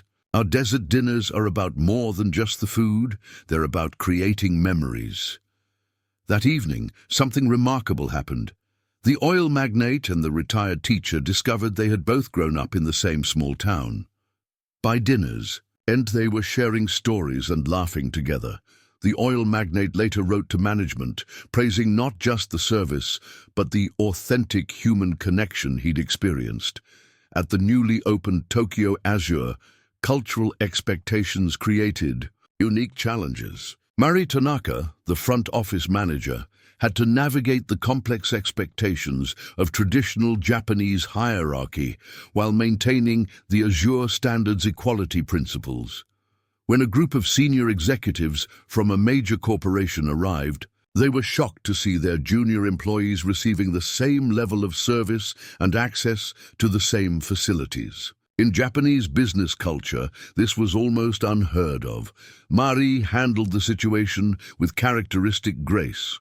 "In the Azure," she explained in perfect Keigo, honorific Japanese, "we honor everyone equally because true harmony comes from mutual respect." Her approach sparked an unexpected discussion among the executives about modernizing their own corporate culture. The company later became one of the Azure's strongest corporate clients, specifically because of its ethical stance. Back in Seattle, the Grand Azure faced perhaps its most challenging test when a guest tried to bribe Kevin, now Director of Global Guest Experience, to give preferential treatment during a fully booked period. "I'll make it worth your while," the guest said, sliding an envelope across the desk. "I just need you to move some lesser bookings around." Kevin thought back to his early days, when he'd first helped Marcus expose the corruption. "Sir," he replied, pushing the envelope back, "at the Azure, we believe every guest's experience is priceless. I can't give you better treatment than others, but I promise you'll receive our absolute best service, just like everyone else." The guest, it turned out, was a mystery shopper for a prestigious travel magazine. Their subsequent article, "The Hotel That Can't Be Bought," became one of the year's most shared hospitality stories. These front-line experiences led to the creation of the Azure Stories, a training program where staff shared real situations and solutions. What began as internal training material became a series of viral videos showing how equal service created better experiences for everyone. Maria, now Global Head of Service Standards, used these stories to develop new training modules. "It's not enough to tell staff to treat everyone equally," she explained during a global training session. "We need to show them how equality enhances luxury rather than diminishing it." The impact was measurable. Guest satisfaction scores across all Azure properties reached unprecedented levels. More surprisingly, staff satisfaction and retention rates soared. Employees no longer faced the moral stress of maintaining artificial hierarchies or the pressure to discriminate between guests. As Marcus observed these transformations, he realized something profound. The Azure standard hadn't just changed how hotels treated guests. It had changed how people treated each other. Each frontline success story proved that true luxury wasn't about creating artificial hierarchies. It was about elevating everyone's experience through genuine, equal respect. Our staff aren't just providing service, he told a group of new hires. They're proving every day that excellence and equality aren't just compatible, they're inseparable. Marcus's experience going undercover at the Grand Azure had taught him one crucial lesson: appearances could be deceiving. As the Azure standard expanded globally, he knew they needed to ensure their principals weren't just being paid lip service. It was time for a comprehensive audit of all Azure properties. But this wouldn't be a traditional corporate audit. Marcus assembled a special team, the Integrity Unit, led by Sarah and including some of their most trusted employees who had proven their commitment to equal service. Their mission was to conduct undercover stays at every Azure property worldwide. Remember, Marcus told the team during their briefing in Seattle, we're not just checking service standards. We're looking for any signs of the old system trying to creep back in, hidden VIP lists, unofficial upgrades, or subtle discrimination. The investigation began with their newest acquisition, the Venice Azure, a historic palace-turned-hotel on the Grand Canal. The property had been part of an Italian luxury chain before joining the Azure family, and rumors suggested the old practices hadn't fully died. Elena Martinez, a member of the Integrity Unit, checked in as a backpacking student using a budget travel site booking. Her report revealed concerning patterns. While the staff maintained surface-level courtesy, she noticed subtle differences in treatment. Premium guests were being quietly ushered to canal view rooms, while budget bookings were consistently assigned to the back of the property. Meanwhile, James Wong, another team member posing as a wealthy businessman, documented preferential treatment. Priority dinner reservations, complimentary upgrades, and special amenities not offered to other guests. The evidence was clear. The Venice Azure was maintaining a shadow hierarchy. Marcus flew to Italy immediately, calling an emergency meeting with the property's management team. Would anyone like to explain this? He asked, displaying Elena and James's documented experiences side by side. The hotel's manager, Antonio Rossi, shifted uncomfortably. Mr. Sterling, you must understand. Our traditional guests expect certain considerations, Antonio explained. We thought we could maintain both systems, your equality standards, publicly while preserving some special arrangements for our premium clients. Marcus's expression hardened. That's exactly what I was told in Seattle 5 years ago. It didn't work then, and it won't work now. Either we stand by our principles completely, or we don't stand by them at all. The Venice Azure underwent a complete management overhaul. Antonio was replaced by Sofia Romano, a young hotelier who had implemented the Azure standard successfully at their Milan property. Within 3 months, the Venice Azure's guest satisfaction scores improved across all booking categories, but Venice wasn't an isolated case. As the Integrity Unit continued their global investigation, they uncovered various attempts to circumvent the system. At their Sydney property, they found an unofficial WhatsApp group where staff coordinated special treatment for certain guests. In Bangkok, the concierge desk was maintaining a separate list of priority clients. Each discovery led to immediate action, retraining, management changes, and system adjustments to prevent future violations. But it also led to something unexpected: innovation. In Sydney, after the WhatsApp group was shut down, staff created a new communication system to coordinate exceptional service for all guests. The Bangkok concierge team developed a transparent request tracking system that ensured every guest received equal attention.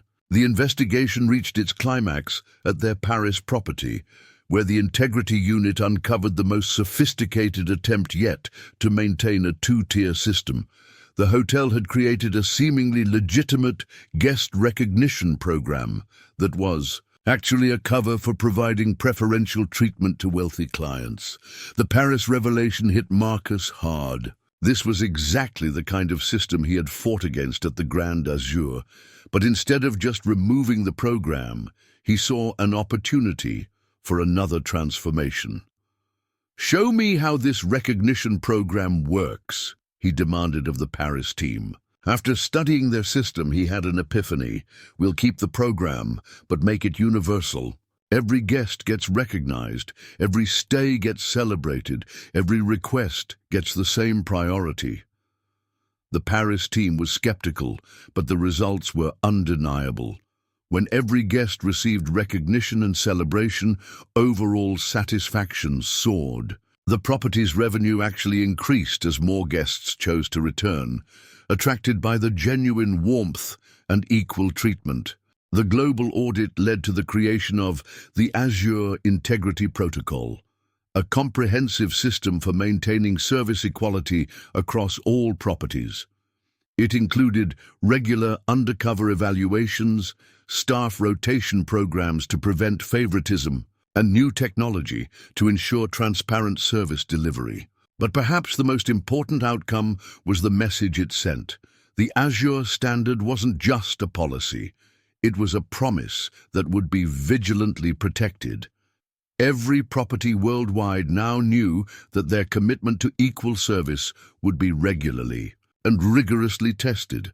"Luxury without integrity is just expensive mediocrity," Marcus told his global management team during their year-end meeting. "Our success isn't built on the grandeur of our properties or the exclusivity of our services.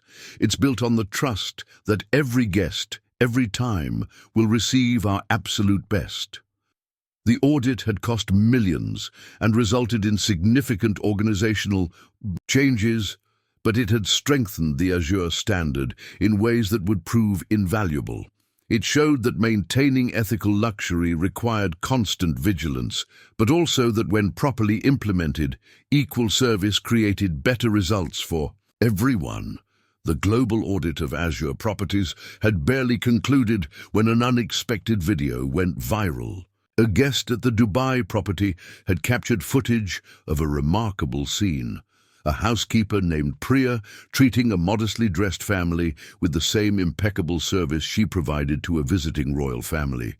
The video, titled "True Luxury is Equal," garnered millions of views within days. Major news networks picked up the story, but they weren't just interested in one viral moment. Investigative journalists began digging into the Azure Standard's impact on the luxury hospitality industry. The resulting coverage sparked a global conversation about equality, service, and the true meaning of luxury. CNN's Anderson Cooper arrived at the Grand Azure, Seattle, for an exclusive interview with Marcus Sterling.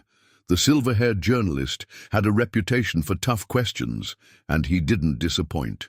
"Mr. Sterling," Cooper began, seated in the hotel's grand lobby, "your critics say the Azure Standard is nothing but clever marketing, that it's impossible to provide truly equal luxury service without compromising quality. How do you respond?" Marcus smiled. "Let me show you instead of telling you." He led Cooper through the hotel, introducing him to staff members who had been there since the beginning. Jennifer shared her perspective as someone who had witnessed both systems. Kevin described how equal service actually made his job more rewarding. But the most powerful moment came when they encountered an elderly couple checking in, the same ones who had been denied service during Marcus's undercover stay years ago. They were now regular guests, greeting staff by name. "This," Marcus told Cooper, gesturing to the genuine warmth of the interaction, "is true luxury. Not artificial hierarchies or special treatment, but consistent excellence for everyone." The resulting documentary, The Azure Revolution, became one of CNN's most watched special reports. It sparked similar features by international media outlets, each exploring different aspects of the Azure Standard's impact. The BBC focused on the economic implications, investigating whether equal service was financially sustainable. Their analysis revealed surprising data. Azure properties consistently outperformed traditional luxury hotels in both revenue and guest satisfaction. Al Jazeera explored the cultural impact, particularly in regions where social hierarchy was deeply ingrained. Their report from the Desert Azure showed how equal service was gradually influencing local attitudes about class and status.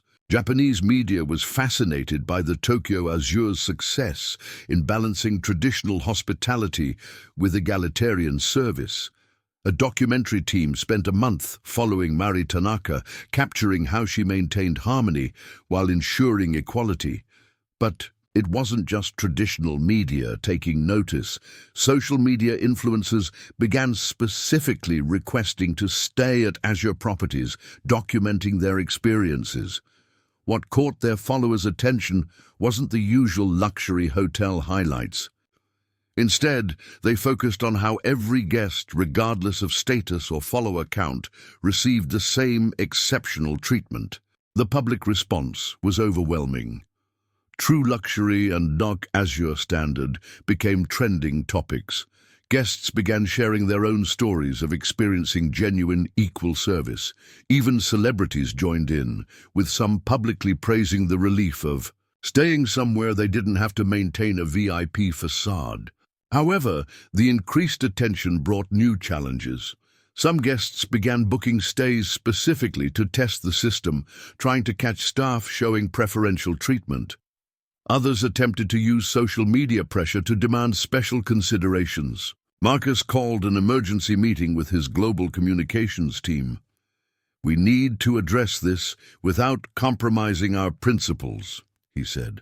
"How do we handle the spotlight without letting it distort our mission?" Sarah proposed a bold solution: complete transparency. "Let's show them everything," she suggested. "Open our training sessions to the media. Let them see how we maintain equal service even under pressure." The strategy worked brilliantly.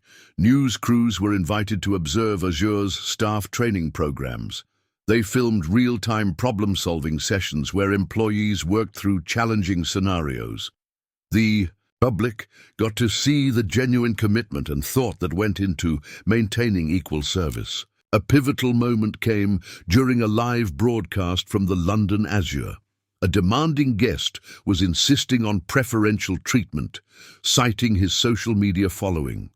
The staff's professional handling of the situation, ensuring he received the same excellent, but not preferential service as everyone else, became a masterclass in ethical luxury service. Harvard Business School developed a case study on the Azure Standard, analyzing how principled leadership could transform an industry. Other prestigious business schools followed suit, making the Azure Standard required reading in hospitality management courses. The media attention had an unexpected effect on staff morale. Employees who had once worked in the shadows of traditional luxury hotels were now being recognized as pioneers of a new hospitality model. Their stories of maintaining equal service under pressure became inspirational content for training programs worldwide. "The spotlight hasn't changed us," Marcus told a gathering of global hotel executives. "It simply revealed what we've known all along, that true luxury isn't about exclusivity or special treatment.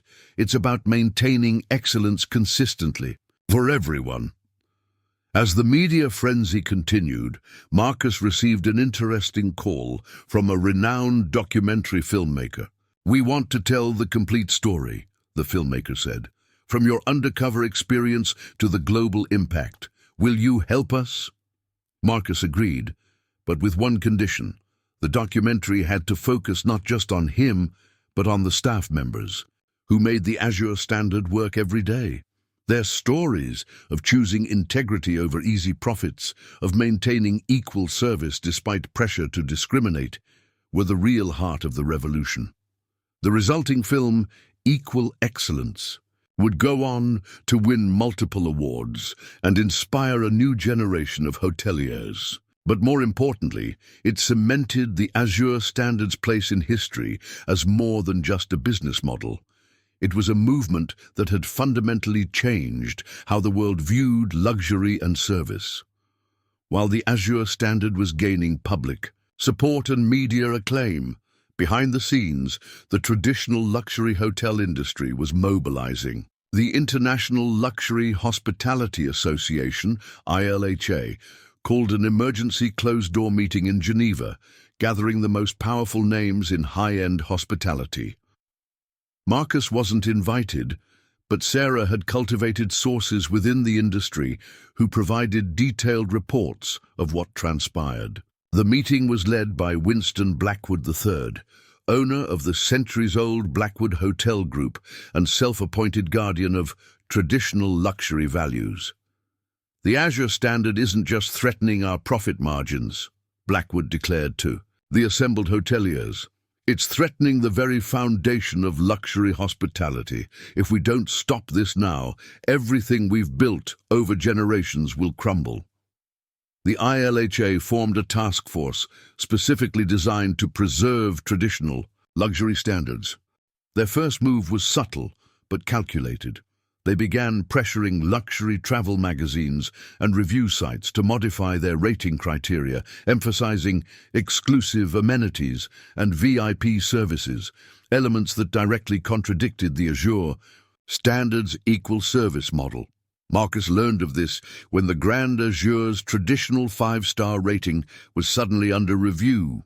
The official reason cited concerns about maintaining exclusive luxury standards, despite their guest satisfaction scores being higher than ever. "They're trying to redefine luxury itself," Sarah observed during an emergency meeting at the Grand Azure. "If they can control the criteria for what constitutes luxury, they can delegitimize our entire model." But the old guard's resistance went beyond ratings manipulation.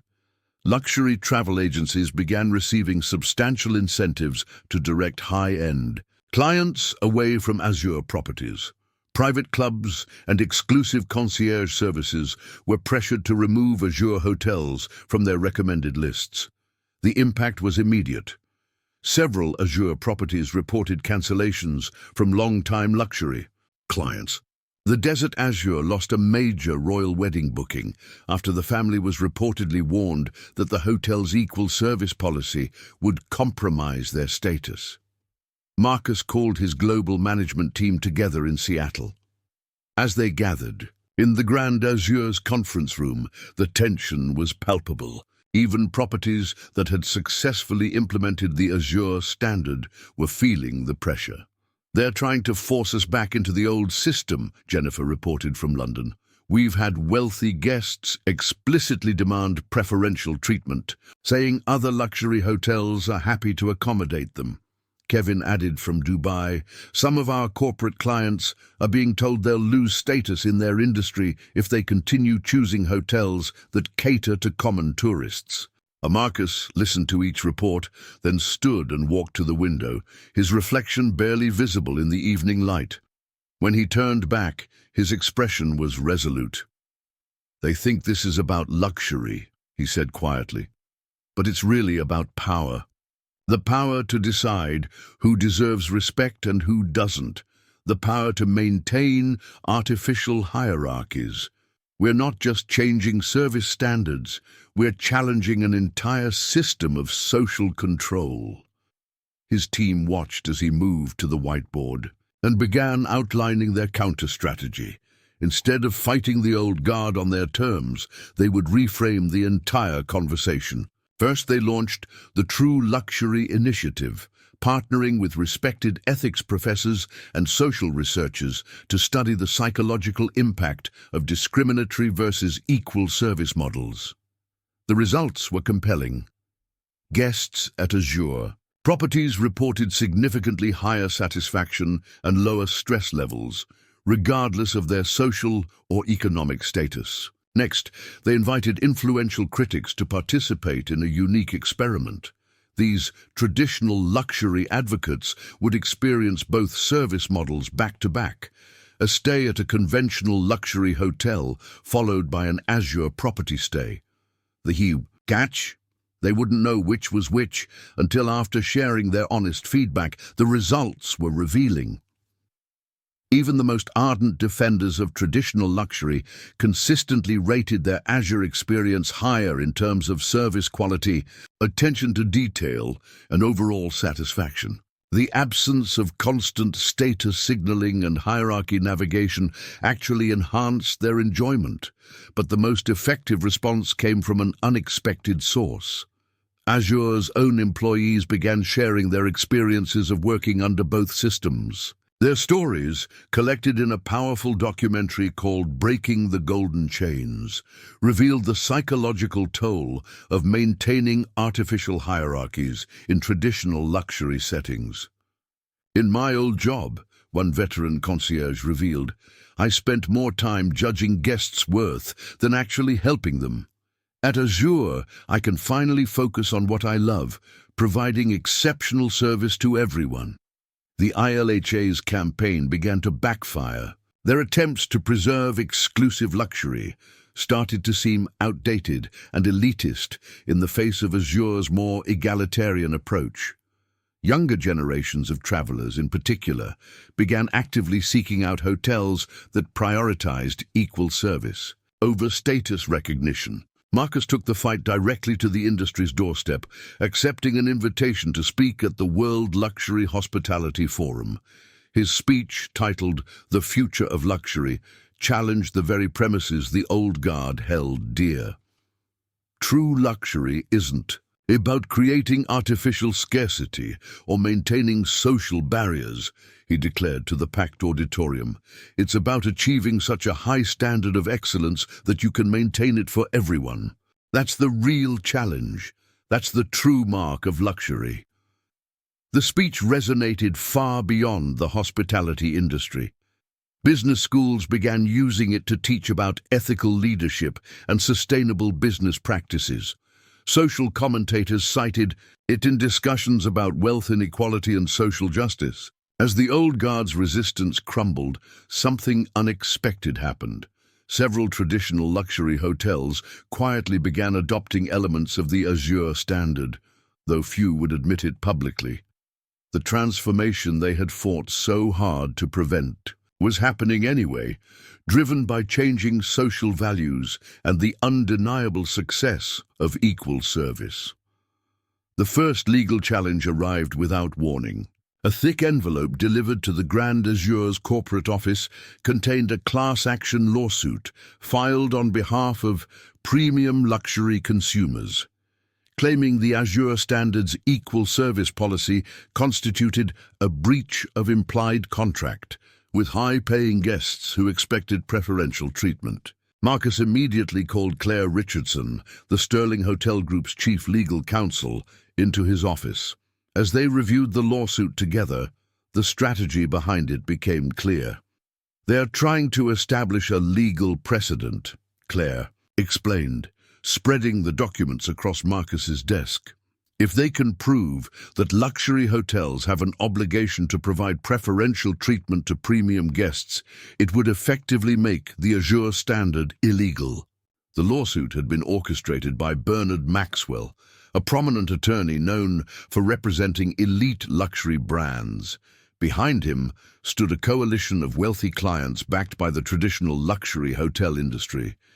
This isn't just about hotels anymore, Marcus realized. They're trying to legally protect a system of discrimination. The legal battle quickly escalated. Similar lawsuits were filed against Azure properties in different jurisdictions worldwide. In France, a group of luxury hotel associations petitioned the government to create regulations requiring premium service tiers in five-star hotels. In Dubai, traditional hotel operators lobbied for laws mandating separate facilities for VIP guests. Claire assembled a global legal team, but Marcus insisted on a different approach than just defending against the lawsuits. "We're not just going to fight this defensively," he declared. "We're going to use these challenges to establish new legal precedents for ethical business practices." Their counter-strategy was bold. First, they filed their own lawsuit against the luxury hotel associations for anti-competitive practices, presenting evidence of their coordinated efforts to undermine the Azure Standard. They also initiated legal proceedings against hotels that had discriminated against guests based on perceived status. The discovery process revealed damaging information about the traditional luxury industry. Internal emails and documents showed systematic discrimination, price manipulation, and coordinated efforts to maintain social hierarchies. What had started as an attack on the Azure Standard was exposing the dark underbelly of the luxury hotel world. But the most powerful testimony came from unexpected sources.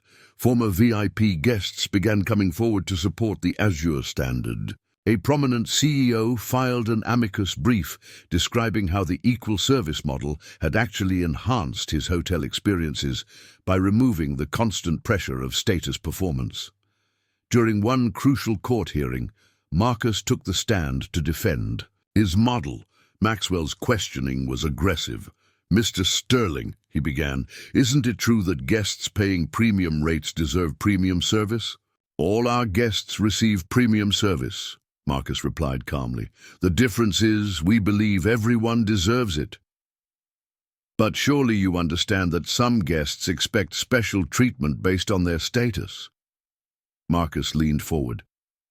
"Expectation of discrimination doesn't justify its practice. We're not offering less to anyone. We're elevating service for everyone." The turning point came when a retired Supreme Court justice staying at the Grand Azure experienced the equal service model firsthand. In a widely publicized opinion piece, she wrote, "The Azure Standard isn't just about hotel service. It's about fundamental questions of equality and dignity in commercial spaces." The legal battles attracted attention from civil rights organizations and consumer protection groups. They recognized that the precedents set in these cases could impact discrimination policies across all service industries. Claire's team discovered a powerful legal argument. Many jurisdictions had laws against discriminatory business practices, but these had never been applied to luxury services. They argued successfully that maintaining separate service standards based on perceived status violated these existing anti-discrimination laws. The regulatory challenges also took unexpected turns. When French authorities investigated the demand for mandatory VIP tiers, they found that the Azure Standard actually provided higher overall service levels than traditional segregated systems. The proposed regulations were quietly abandoned. In Dubai, the attempt to mandate separate facilities backfired when human rights organizations pointed out the parallels to historical segregation policies. The Dubai Tourism Board instead ended up promoting the Azure Standard as an example of modern ethical luxury. One by one, the lawsuits were dismissed or decided in Azure's favor. The class action suit collapsed when investigation revealed that many of the supposed plaintiffs had never actually stayed at an Azure property. Maxwell's law firm withdrew from the case amid mounting ethical concerns, but Marcus insisted on more than just legal victories. He used each court decision as an opportunity to codify ethical business practices.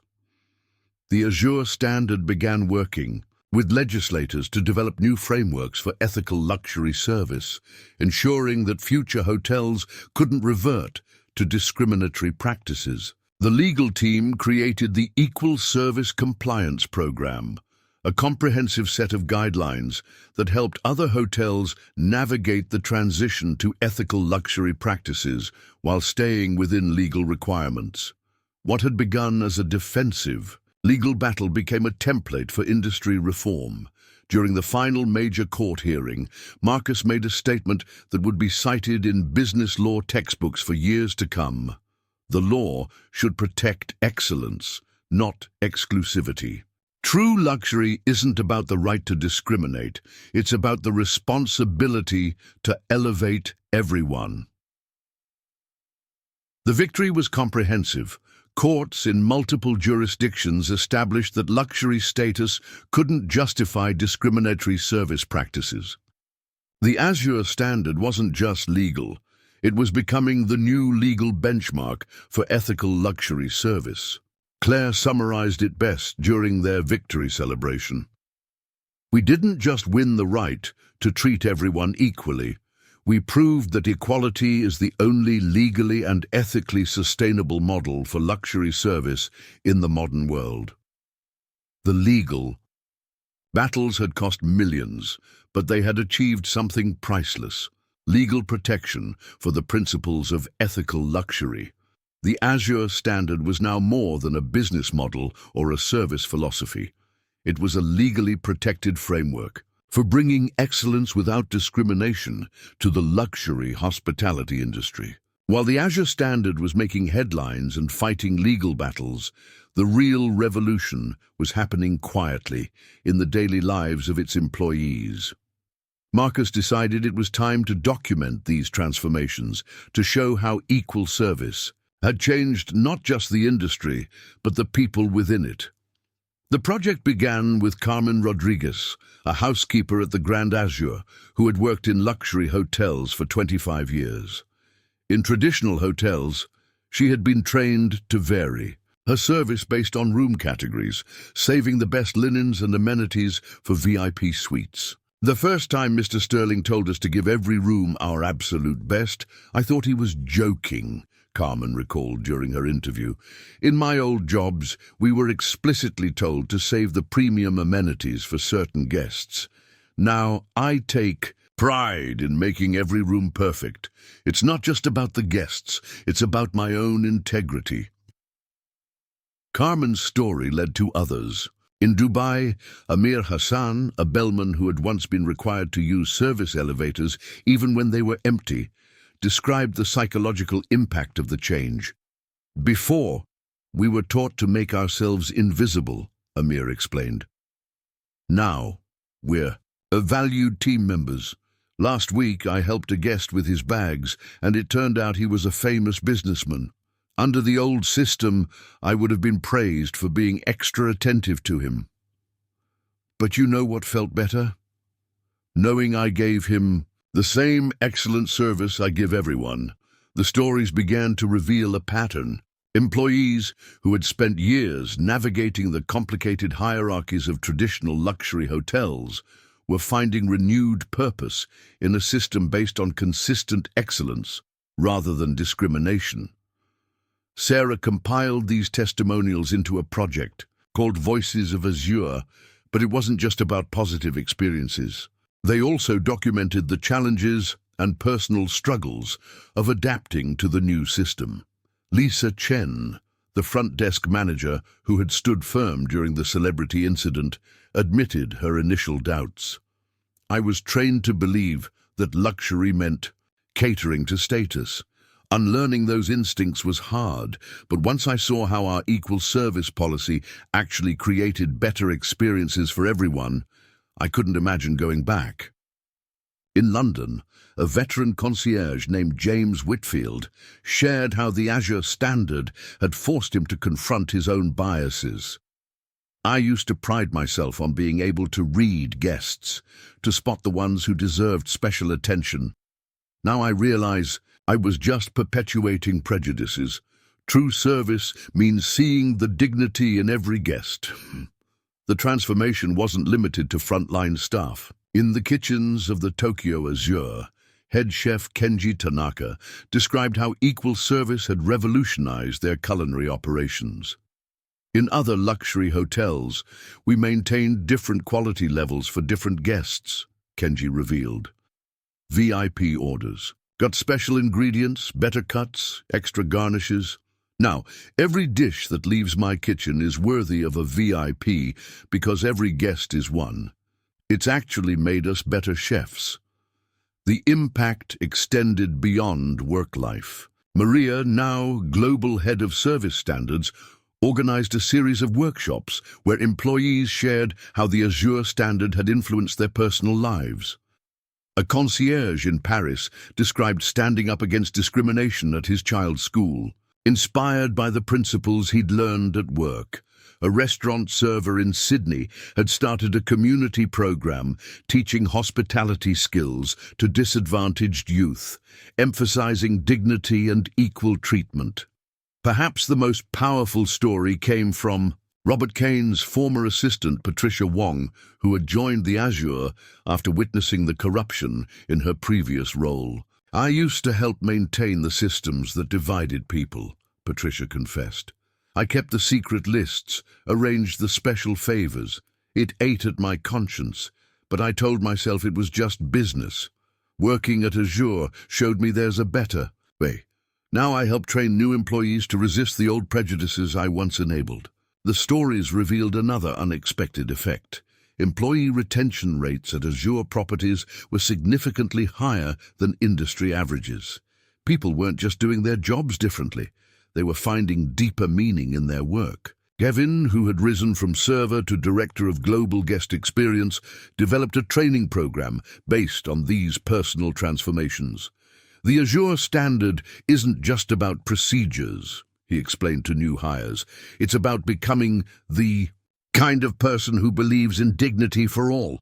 Marcus was particularly moved by a letter from a former executive housekeeper who had initially resigned when the Azure standard was implemented, only to return 6 months later. "I left because I thought removing VIP treatment would make us ordinary," she wrote. "I came back because I realized treating everyone as a VIP makes us extraordinary. My job isn't easier now. If anything, maintaining excellence for every guest is harder, but it's infinitely more satisfying." The culmination of these stories came during the Azure's annual Global Staff Conference. Employees from every property gathered to share their experiences. The event became a powerful testament to how changing service standards had changed lives. A bellman from Seattle spoke about regaining his sense of dignity. A chef from Dubai described the pride of cooking every meal to the highest standard. A housekeeper from London shared how she now used the Azure standard to teach her children about equality.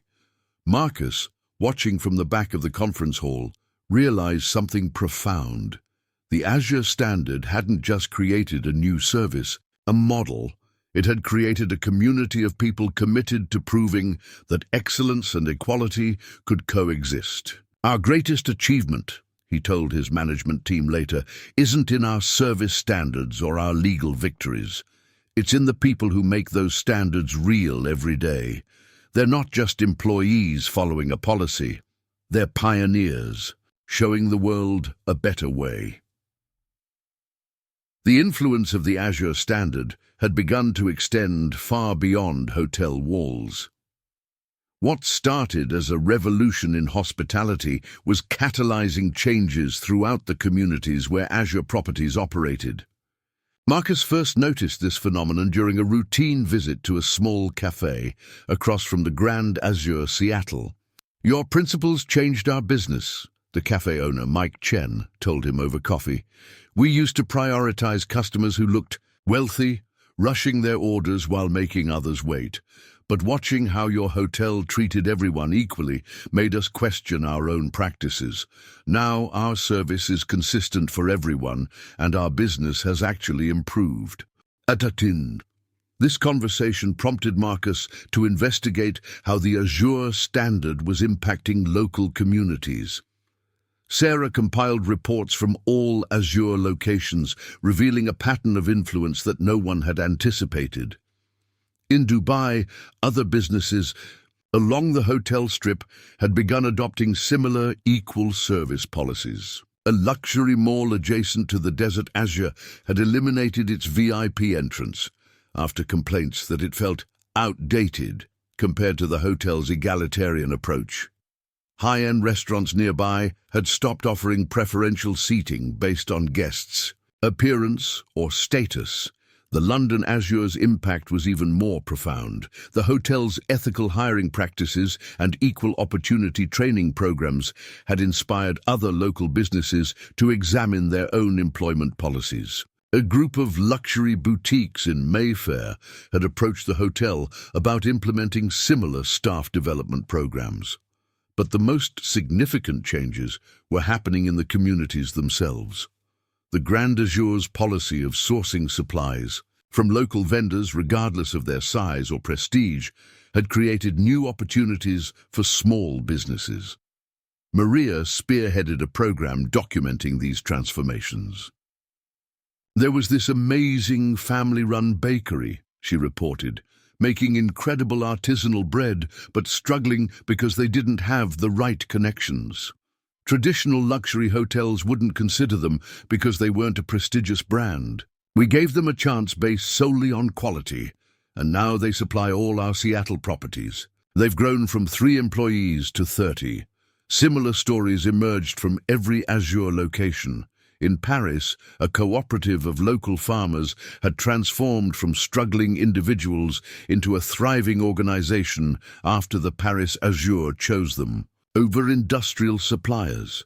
In Tokyo, traditional craftsmen found new appreciation for their work when the hotel showcased their products alongside international luxury brands. The Azure Standard's influence on education was particularly noteworthy.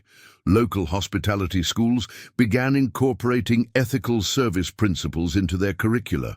The Grand Azure partnered with community colleges to create internship programs emphasizing equal service values. Kevin developed these educational partnerships into the Azure Future Leaders program. "We're not just training future hoteliers," he explained during a program launch. "We're nurturing ethical business leaders who understand that excellence and equality strengthen each other." The program's success led to an unexpected invitation. The World Economic Forum asked Marcus to speak about how business principles could drive social change. His speech, "The Economics of Equality," challenged traditional assumptions about luxury and exclusivity. "When we stopped discriminating between guests," he told the assembled global leaders, "we discovered something extraordinary. Equal treatment didn't diminish luxury, it enhanced it, and that principle extends far beyond hotels." The speech sparked initiatives in other industries. A luxury car dealership chain eliminated preferential treatment based on customers' perceived wealth. High-end restaurants abandoned their practice of offering better tables to important guests. Each business reported the same finding. Treating everyone with equal respect improved overall customer satisfaction and loyalty. Community leaders began studying the Azure Standard as a model for social change. The mayor of Seattle credited the hotel's influence for a measurable improvement in business ethics across the city. Other municipalities reached out to Azure Properties for guidance on promoting ethical business practices. The impact on employment practices was particularly significant. Traditional luxury establishments had often hired based on appearance or social background. The Azure's success with diverse hiring and merit-based advancement forced other businesses to reconsider their practices. Jennifer, now overseeing regional operations, documented these changes in a report titled "The Azure Effect: Community Transformation Through Ethical Business." The findings were remarkable. Communities with Azure properties showed increased social mobility, improved business ethics, and stronger local economies. But perhaps the most powerful example came from an unexpected source. Robert Kane's grandson, now studying business ethics, conducted a research project comparing communities before and after the implementation of the Azure Standard. "The data is clear," his report concluded. "When a prominent business commits to ethical practices and equal treatment, it creates a ripple effect. Other businesses follow, not just out of moral conviction, but because it proves to be more successful." The Azure Standard had become more Then a hotel policy. It was a catalyst for community transformation. Local businesses that adapted similar principles reported increased customer loyalty and employee satisfaction. Schools incorporating its ethics saw graduates achieving greater success. Communities embracing its values experienced stronger social cohesion. Marcus reflected on this broader impact during a community forum in Seattle. A local business owner asked him if he had anticipated this level of influence when he first went undercover in his own hotel. "I thought I was fixing a problem in luxury hospitality," Marcus admitted. "But what we really did was demonstrate a universal truth. When you treat people with equal respect and maintain high standards for everyone, you don't just improve a business, you elevate an entire community." The Azure properties had become more than hotels. They were beacons of change in their communities. Each location served as a living example that ethical practices and business success could go hand in hand, inspiring others to follow their lead. "The true measure of our success," Marcus told his global team, "isn't in our occupancy rates or revenue figures. It's in the communities we've helped transform, the businesses we've inspired to change, and the people whose lives are better because someone saw our example and chose to follow it." As the Azure standard reshaped the luxury hotel industry, Marcus recognized that maintaining their lead required more than just defending their principles. They needed to innovate. The question wasn't just how to maintain equal service, but how to elevate it further through technology and innovation. The breakthrough came from an unexpected source. During a regular staff meeting at the Grand Azure, a young IT specialist named Maya Patel presented an idea that would revolutionize how they delivered equal service. "What if we could use AI not to categorize guests," Maya suggested, "but to ensure we never accidentally favor one over another?" Her concept was brilliant in its simplicity. An AI system that would monitor service patterns to detect and prevent unconscious bias. The result was Azure Eye, a sophisticated system that analyzed everything from room assignments to response times, ensuring truly random distribution of premium rooms and maintaining equal service standards across all guest interactions. "The beauty of Azure Eye," Sarah explained during its implementation, "is that it doesn't just enforce equality, it helps us deliver better service to everyone. The system learns from every positive guest interaction, regardless of the guest's status, and applies those lessons universally." But technology was just the beginning. Sophia, now fully established in her role as CEO of the Grand Azure, pushed for even more innovative approaches to ethical luxury. Under her leadership, the hotel developed the Experience Equity Program. "Traditional hotels create artificial scarcity to maintain exclusivity," Sophia explained to her management team. "We're going to do the opposite. Find ways to make every experience exceptional for every guest." The program transformed how luxury amenities were offered. Instead of restricting access to premium services, they found ways to make them universally accessible while maintaining their quality. The rooftop pool, once limited by capacity, was redesigned with sophisticated scheduling software that guaranteed every guest equal access to prime times. Kevin's team developed a revolutionary approach to dining reservations. Rather than maintaining a hierarchy of preferred times and tables, they created a rotating system where every table became the best seat in the house through clever design and service innovations. "We're not just avoiding discrimination," Kevin explained. "We're making the very concept of preferential treatment obsolete through superior design and service delivery." The innovations extended to staff development as well. Maria introduced Service Symphony, a training program that used virtual reality to help employees experience service from every perspective, both guest and staff member, across all social and economic backgrounds. "Understanding builds empathy," Maria told new trainees. And empathy is the foundation of truly equal service. The Azure Standard's technological evolution caught the attention of Silicon Valley. Tech giants began studying their innovations, particularly how they use technology to promote equality rather than create new hierarchies. Jennifer, overseeing the London property, pioneered the use of blockchain technology to create transparent service records. Every guest interaction was logged immutably, creating an unprecedented level of accountability in luxury service. "We're not just promising equal treatment," Jennifer explained to industry observers. "We're providing verifiable proof of it." The innovations weren't limited to guest-facing services. The Desert Azure introduced an AI-powered staff scheduling system that ensured equal distribution of premium shifts and assignments.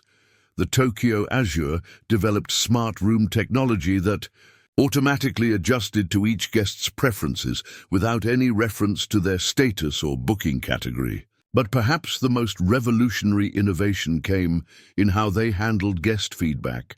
Traditional hotels had always prioritized complaints from VIP guests. The Azure properties developed a sophisticated feedback analysis system that weighted all guest input equally, using AI to identify systemic issues rather than individual grievances. The old system asked, "Who is complaining?" explained Maya, now Chief Innovation Officer. "Our system asks, what can we learn from this feedback to improve everyone's experience?" Marcus watched these innovations with pride, particularly how they maintained the human touch while leveraging technology. During a global technology summit in Singapore, he addressed concerns about automation replacing personal service. "Technology in luxury hospitality should enhance humanity, not replace it," he declared. "We use innovation to ensure equality, but it's our people who deliver excellence." The Azure Standard's technological evolution sparked a new wave of innovation across the industry. Other hotels began developing their own systems for ensuring service equality, often consulting with Azure properties for guidance. A major breakthrough came when the Azure development team created an open-source version of their service monitoring software, making it available to any hotel committed to ethical luxury practices. This move, initially questioned by business analysts, proved to be strategically brilliant. "By sharing our tools," Sophia explained, "we're not losing our advantage. We're advancing our mission. Every hotel that adopts these systems is another victory for ethical luxury." The innovations had another unexpected effect. They attracted a new generation of hospitality professionals who saw technology as a tool for social good. Young developers and hospitality graduates were specifically choosing Azure properties for their commitment to using innovation ethically. One evening, as Marcus toured the newly upgraded facilities at the Grand Azure, he encountered a young guest using one of their latest innovations, a digital concierge that provided personalized recommendations while ensuring equal access to premium experiences. "It's amazing," the guest told him, unaware of who he was. "Somehow this hotel makes every guest feel special without making anyone feel less important. How do they do it?" Marcus smiled, watching the seamless integration of technology and human service around him. "By remembering that true innovation isn't just about new technology," he replied. "It's about using every tool we have to uplift everyone." The Azure Standard had evolved from a service philosophy into a technological revolution, proving that innovation could be a force for equality rather than exclusivity. But as Marcus knew, this was just the beginning. The future would bring new challenges and opportunities to prove that luxury and equality could continue to evolve together. Success had its costs. As Marcus sat in his private office at the Grand Azure, looking through old photographs, he reflected on the personal toll their revolution had taken on those who championed it. The Azure Standard had transformed the industry, But that transformation had demanded sacrifices few people knew about. Sarah entered his office, carrying a thick folder of press clippings. She paused, noting the photographs spread across his desk. "The original team," she said softly, picking up a photo from their first staff meeting after Marcus's undercover operation. "Sometimes I forget how young we all looked then." The photograph showed them all: Kevin, Jennifer, Maria, and Sarah. Herself, bright-eyed and determined, unaware of the challenges they would face. Marcus picked up another photo, this one more recent, and the contrast was striking. They had aged, not just in years, but in experience. "Did I ever tell you about the night Jennifer almost quit?" Sarah asked, settling into a chair. "It was during the legal battles. She'd received threats from people connected to the old luxury networks. They'd found her address, sent messages about her family." Marcus nodded grimly. He remembered that period well. Jennifer had come to his office late one night, tears in her eyes, questioning if the fight was worth the personal cost. Her teenage son had been harassed at school by children of former VIP guests who'd lost their privileged status. "But she stayed," Marcus said quietly. "She said her son needed to see that standing up for what's right matters more than comfort." The personal costs hadn't been limited to threats. Kevin had lost friends in the industry who accused him of betraying luxury traditions. Several had refused to attend his wedding, claiming he had abandoned his class. The isolation had been hard, but Kevin had found a new community among those who shared his values. Maria's story was particularly poignant. Her mother, who had spent decades as a housekeeper in traditional luxury hotels, initially struggled to understand her daughter's role in changing the system. "You're making things too hard for yourself," her mother had argued. The old way was simpler. Everyone knew their place. But Maria had persisted, slowly helping her mother understand that dignity shouldn't have a price tag. A year later, her mother had joined the Azure as a training consultant, sharing her experiences to help new staff unlearn old biases. The transformation hadn't spared Marcus either. Old friends in the business world had distanced themselves. Some country club memberships had been quietly revoked. There were dinner party invitations that stopped coming. "Remember the Christmas party incident?" Sarah asked, picking up another photo. Marcus couldn't forget. They had broken tradition by hosting a single holiday celebration for all staff, instead of separate parties for management and workers. Some executives had refused to attend, calling it inappropriate mixing. Their absence had only strengthened the team's resolve. Sophia had faced her own battles. As the new generation of leadership, she dealt with constant scrutiny from industry, traditionalists waiting for her to return to normal luxury standards. Some had even suggested she was destroying her father's legacy, not understanding that she was actually fulfilling it. The photos on Marcus's desk told other stories too. There was one of the Dubai team, after receiving death threats for treating female guests with the same respect as male ones in a culturally conservative region. Another showed the Tokyo staff celebrating after winning a discrimination lawsuit, their victory smiles masking months of stress and uncertainty. "But look at this one," Marcus said, holding up a recent photograph. It showed a gathering at the Grand Azure's 10th anniversary of the Azure Standard.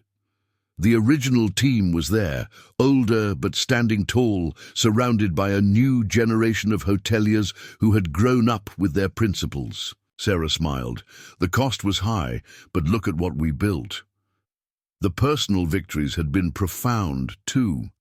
Jennifer's son had written his college entrance essay about his mother's courage in standing up for equality. Kevin had found that his wedding, though smaller than planned, was filled with people who truly shared his values.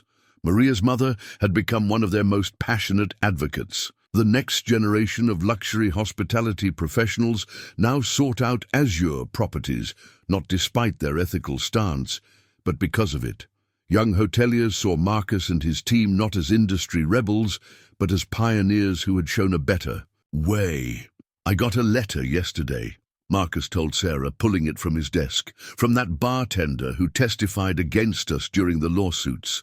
He's apologizing, saying he finally understands what we were trying to build. Oh, these personal vindications didn't erase the costs, but they gave them meaning. Each sacrifice had laid another foundation stone for lasting change. The threats, the lost friendships, the family tensions, all had been prices paid for progress." Later that evening, Marcus called a small gathering of the original team. They met in the same conference room where they had first planned their revolution. Age and experience showed on their faces, but so did something else: the quiet satisfaction of people who had fought for their principles and won. "Looking back," Jennifer said, raising a glass, "would any of us choose differently?" The response was unanimous. Every hardship had strengthened their resolve. Every personal cost had reinforced the value of what they were building. They had lost some things along the way, but they had gained something greater, the knowledge that they had changed their industry for the better. "We didn't just change a business model," Marcus concluded, looking at his assembled team. "We changed ourselves, and in doing so, we showed others that the price of progress, though high, is always worth paying." The photographs on his desk told a story of transformation, not just of an industry, but of the people who had dared to transform it. Their personal sacrifices had become the foundation of a lasting legacy, proving that real change always begins with individuals willing to pay its price. 10 years to the day after Marcus Sterling first walked into the Grand Azure, disguised as a budget traveler, he found himself standing in that same lobby.